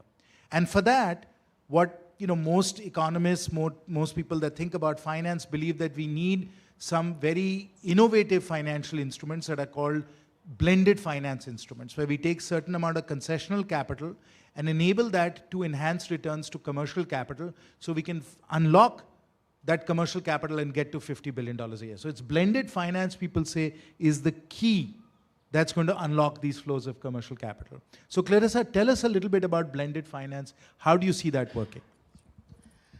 As you said, Diane, blended finance is about reducing risk, reducing the perceived risk on something. And there's a couple of ways of doing that. One school of thought is it's all about providing first loss. So protecting downside. Other people think that it is about enhancing upside and finding ways of increasing the returns of a project or a fund transaction. That sounds pretty simple, but implementing that and seeing how that's applied to projects and funds gets very complicated. The way Allied Climate Partners thinks about catalytic capital and blended finance is identifying where is there a bottleneck within the climate space in a specific geography, and why is capital not going into that space? So if we take the India example, renewables, as you said, is growing, seems to be mainstream, but they're up and coming sectors, mobility, thinking about waste, water, C&I. What's happening in all those other sectors, and what is the risk associated with that? Capital is not thinking about India and climate. Capital is thinking, I just want to maybe just invest in India, or maybe I want to invest across emerging markets. So what can you do from that point of view? So we're saying, well, let's take a first loss so that you don't use India as an excuse, like, oh, I can't take the country risk, I can't take the currency risk, I can't take the regulatory risk, et cetera. And so protect the downside. And we feel that by doing that, we can attract commercial investors to look at the space and say, well, that you don't need to worry about that part. You need to believe in the business models that are being utilized and applied and scaled up within that context. And we all participate on the upside together.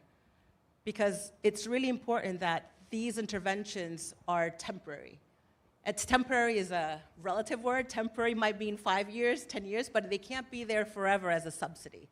And a lot of people confuse blended finance with subsidizing an opportunity set.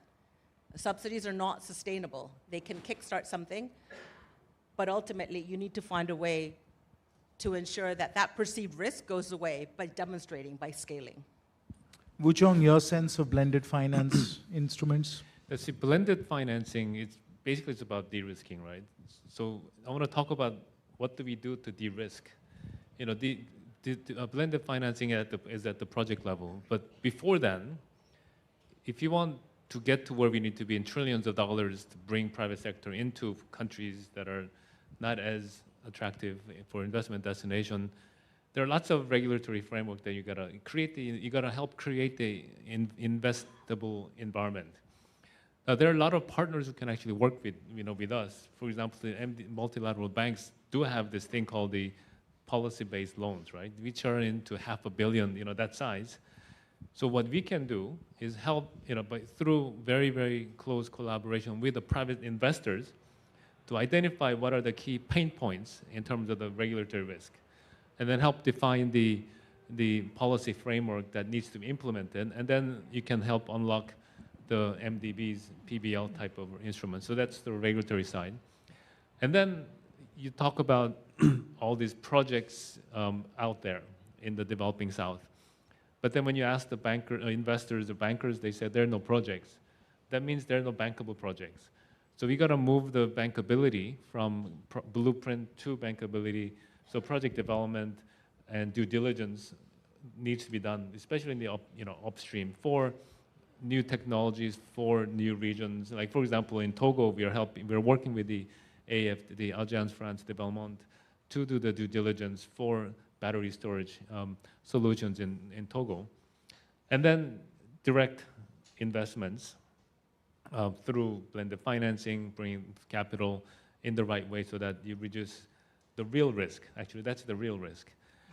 Now, no matter what you do, in some places, you cannot get rid of perceived risk until you actually demonstrate it once. Even in a place like India, which is much better investment environment, we did this pilot in Delhi to integrate battery storage into the grid. And that didn't require that much capital investment, but it needed to go through the regulatory process, going through the sausage machine to kind of get it through. And then once it's done, that process becomes replicable by others. So that kind of work can demonstrate that things are investable in that region. So I often use this analogy in how to get that to happen. So, as I'm getting older, I'm turning into my dad, watching Animal Kingdom, Sunday mornings. And I was actually seeing this film clip where you have hundreds of gazelles stuck next to a river. And then you have these lions coming from one side, and the only way for them to survive is to go on the other side, but the river is full of crocodiles. So what do? There was one brave gazelle that jumped in and miraculously survives. And then once that gazelle survived, everybody jumped in. Now, most of them went through. Few died because they got caught. So those dead gazelles are real risk. Everybody else, actually, they realize that it's actually, if you work collectively, the actual risk is much smaller than you think. And the risk of inaction is actually greater than, because you have lions, don't forget, right? So what we are trying to do, what we have to do is be that brave gazelle. To be honest, I don't know if that gazelle jumped or he got pushed in, but sometimes you do need to push. So anyway, so these are the kind of de-risking spectrum we're thinking. So I hope that the platform that we can create, we can sit down together and there's actually no competition among us. I mean, we are on the same team. So we need to identify what are the pain points and how we can address that together, or if you don't need to do anything other can do, then that's even better. So we have the lion of climate change and the crocodiles of risks. And of course, I think capital allocators will not necessarily be pleased to know that they are gazelles that are being pushed into the water. But that's what Wu Chong is doing. He's herding the gazelles. Of course, what we want to do through blended finance is to be able to de-risk, as both Clarissa and Wu Chong have pointed out. And one of the dilemmas that we face when we go and we talk to capital allocators, capital providers, is that they don't necessarily look at climate. It's not as if they have a bucket where they say, okay, I'm going to make these climate investments. What they have is a bucket that says, okay, this is venture capital, or this is growth investing, or this is infrastructure investing. And if you come in and say, okay, give me money for climate, they'd say, no, I'm just going to give you money if you are top quartile in infrastructure, or if you're top quartile in growth investing, right? So we have to be able to find the language and the instruments, the tools that will enable capital allocators, because they have a fiduciary responsibility as well. They're running a pension fund and they have to be able to deliver pensions when they're required. So it is their job to actually generate returns. Now, Clarissa, tell us specifically what are the kinds of blended finance instruments that will enable these capital allocators. I'm not going to call them gazelles, Wu Chong. So what is it that will enable that de-risking to happen? How do we do it? What kinds of instruments can we actually use? So as I mentioned earlier, we look at a first loss. So the transactions that we back have a 25%, between 20 and 25% first loss cushion. What does that mean? If things go completely wrong, our capital will pay back to cost up to 25% of any losses. So that gives that investor some comfort that, one, as a manager or as a company trying to make that investment, take a bit more risk and really act faster than they otherwise would. Afterwards, if things do go well, everybody participates on the upside pari passu. There are other examples where an investor thinks, actually, I believe in what you're looking to do, but the returns associated with that just aren't high enough compared to where I could put my capital.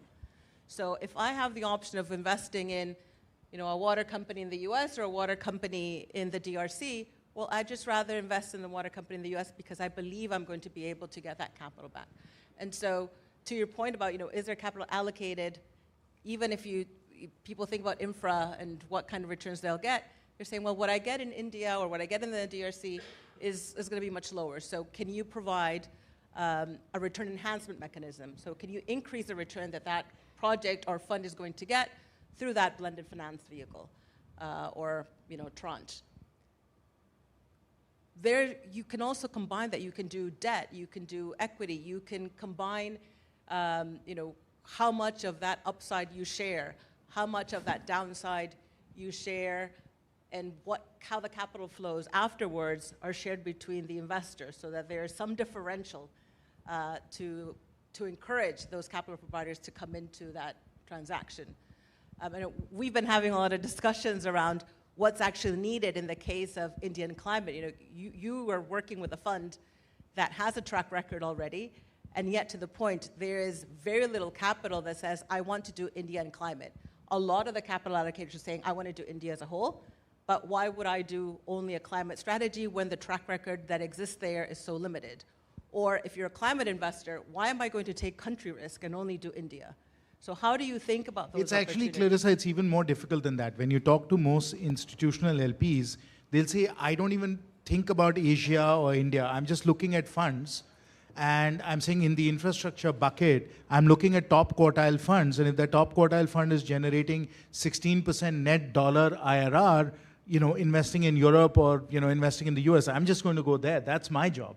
Whether it's India or Africa or Europe or the US, what do I care? I'm just looking at returns. Show me the returns and give me confidence that you can keep generating these returns as a copy-paste formula that you have. So for them to then make a climate allocation, say, I'm interested in India climate, that's not what they're set up to do. So that's where we have to use blended finance and be able to show them that if they're looking for returns, we can generate those returns as well. Wuchong, would you agree with that? Absolutely. But we also need to, Clarissa talked about the project deal, this de-risking.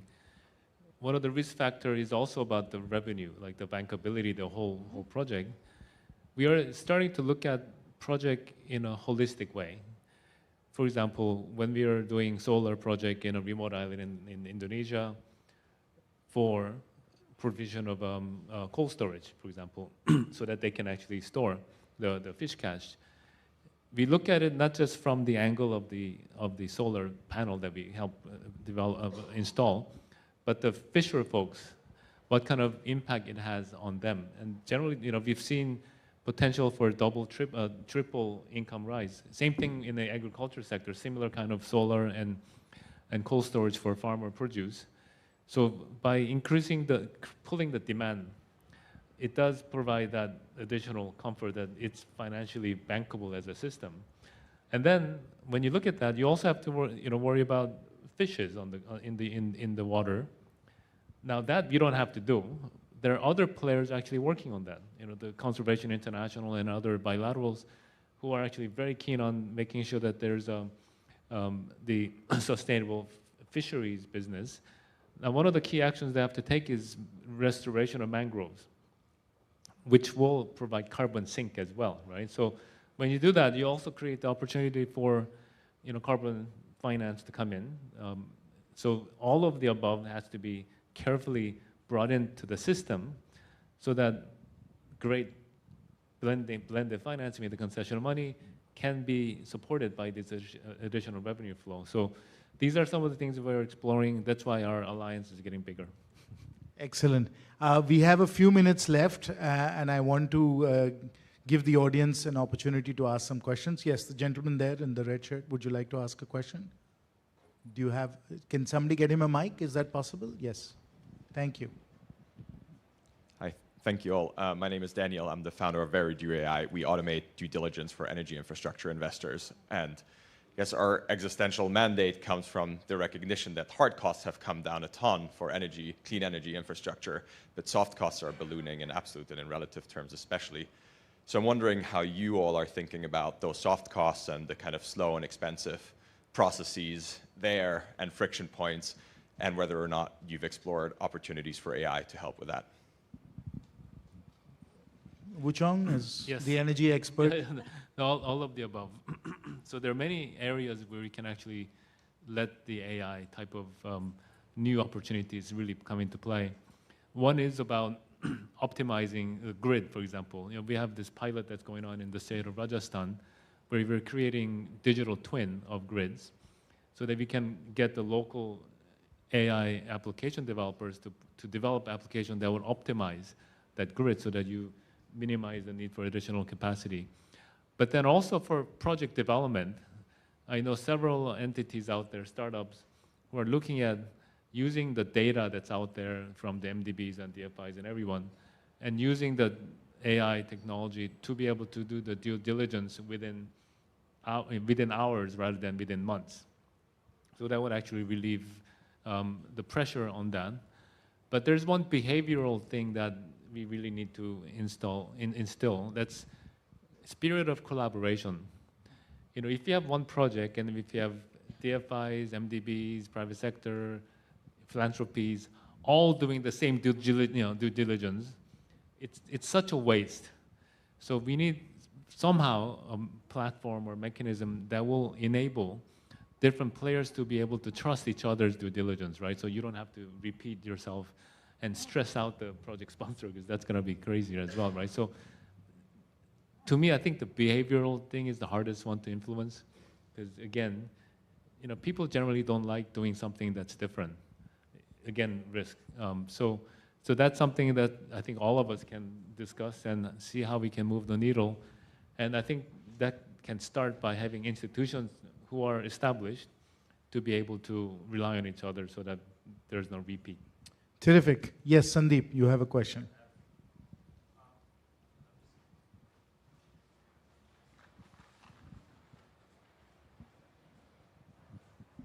Thank you for that excellent panel. Just a couple of questions. The science on climate change is indisputable, and several of the startups that are addressing climate change have business models and unit economics that are significantly compelling compared to their fossil fuel counterparts. Why is there then the resistance, and why do you have to work so hard to basically get your philanthropists to provide capital to the climate change area? I'm going to start with that as an investor in funds, right? So we back manager. ACP itself is based here in New York and cannot be doing direct investing across emerging markets. So the way we provide our capital is to fund managers that are on the ground. We think it's really important that venture capital funds get the funding required to back those startups. Without that, the rest of the chain stops. And so although ACP is looking at slightly later stage, it does early stage development, it doesn't do VC, but it does early stage development, we do want to ensure the ecosystem grows, but then in the case of the markets that we're looking at, it tends to be funded, but then capital stops. And there aren't any capital providers, or very few managers that have capital that are looking to do the ramp up at that next stage. And so from our point of view, again, because our capital is concessional, we're trying to be additive. The capital is already at the beginning. There's pools of capitals later on when the business model is proven and scaled, but there's little capital in that missing middle. So for us, it's important to just go into that middle stage. Now, I think that flow of capital into that early stage has not been as consistent as it should have been, and there was a lot of impetus across Africa, across India, Southeast Asia, and now I think that's a question that we and others like us are grappling with. You know, how far back do you need to go to ensure that that continues? Wuchong, your thoughts on that? So the question is, why is it so hard to get philanthropy capital to go into climate related? Yeah, there's a fundamental issue that we need to address. That's these philanthropies generally want to see very quick results, something that you can see the results and put the flag there. Those are generally in the health and education, smaller scale, like food provision of for children and everything. Climate-related investment takes a bit more money and also a bit more time. So this requires, and there are a lot of, simply philanthropies are not sometimes big enough to actually handle one project on their own. So this is where we're trying to encourage collaboration and aggregation, so that you have a platform where we can attract several philanthropies to come in and participate in a collective way in a bigger global agenda with a bit more patience in terms of the output. Yeah, terrific. Thank you so very much, Wuchong and Clarissa. Thank you, audience, for your participation as well. I hope you enjoyed our discussion on what it'll take to drive decarbonization efforts. And with that, we'll turn it over to the next panel.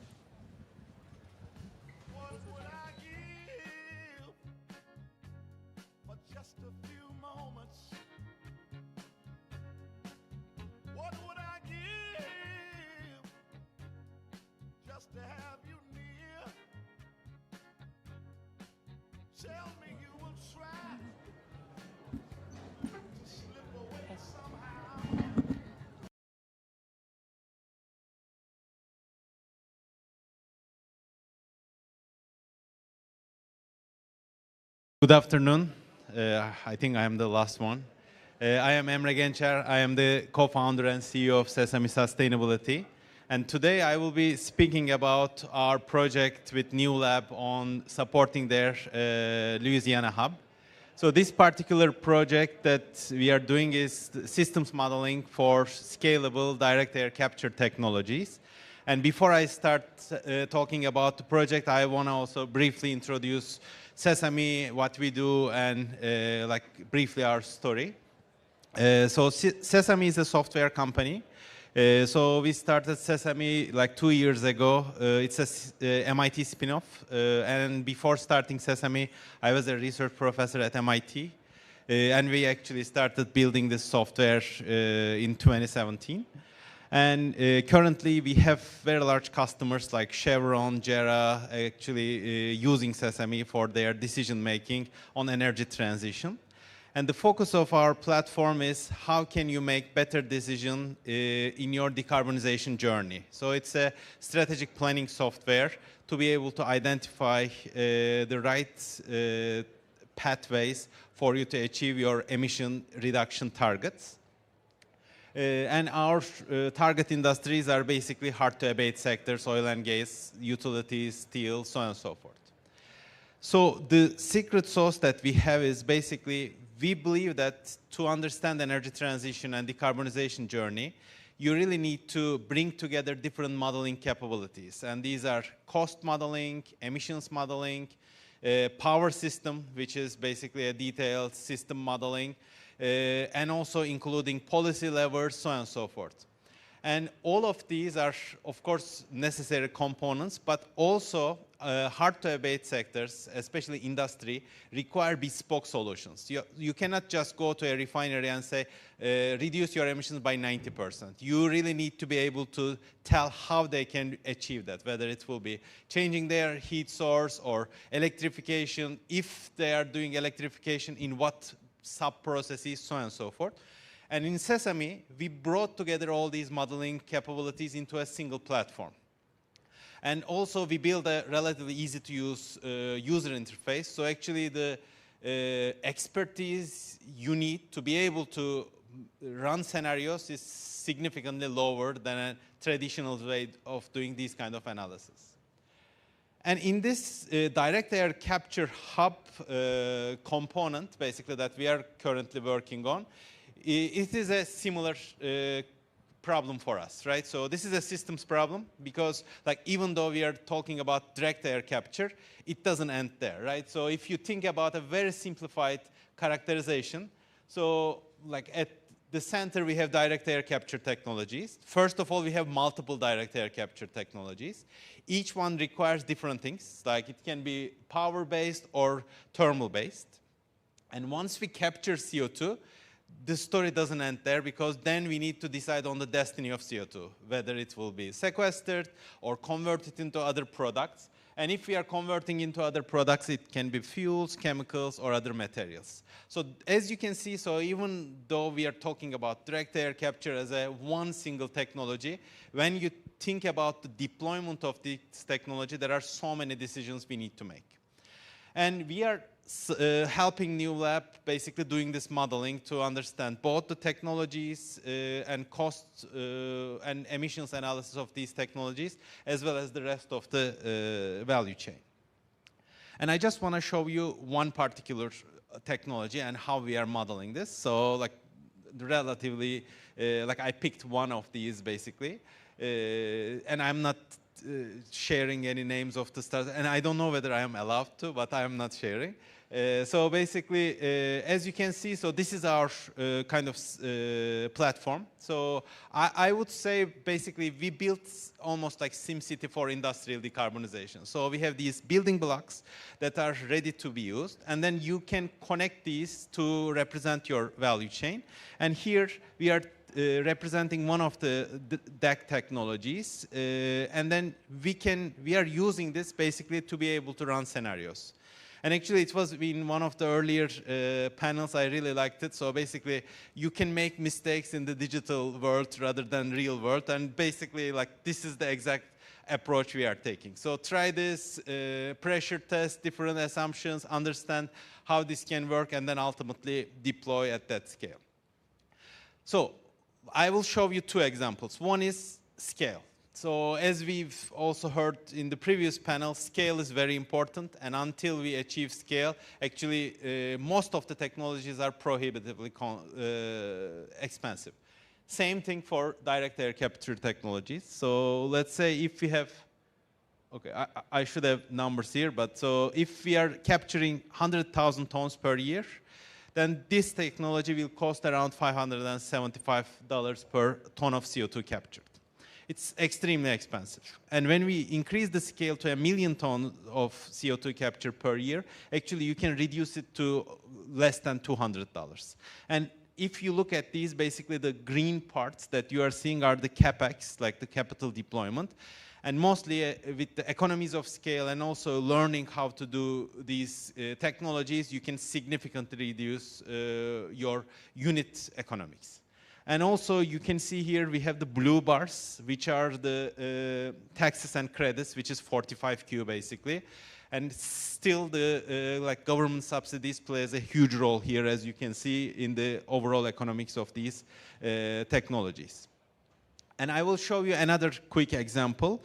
And we are not only doing the cost analysis, because believe it or not, even direct air capture comes with environmental impact. Because in some technologies, you need to use natural gas, so for thermal purposes. Or your power system might not be 100% clean. So we assume for this case that actually it is 100% clean, and we are supporting like the natural gas supply with renewable natural gas.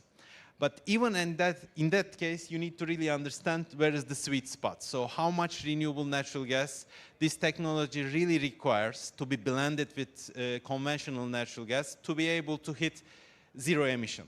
And in this case, basically, our modeling shows that for this particular technology, around 15% you need RNG to really have a net zero direct air capture technology. And of course, this comes with a cost penalty, not surprisingly. As we increase the RNG, we see that these technologies are getting slightly more expensive. But again, so before we deploy, before we make all these decisions, we need to understand all these things that can change and that we kind of have control over. And I will end here. So basically, like with tech or any other emerging technologies or decarbonization of conventional technologies, we need system scale modeling to understand all of these and making these mistakes in a digital platform. So with that, I will end my talk, and thank you very much. And thank you very much for sticking around.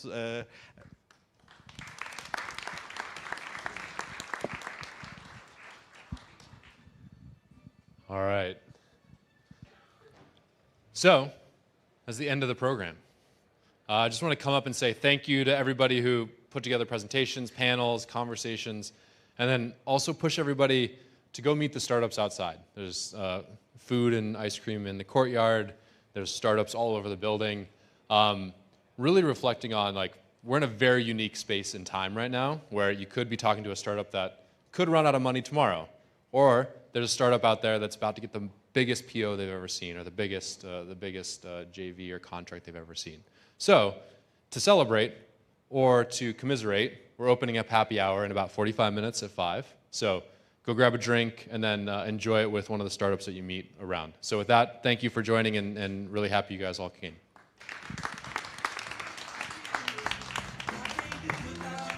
Thank you. Okay.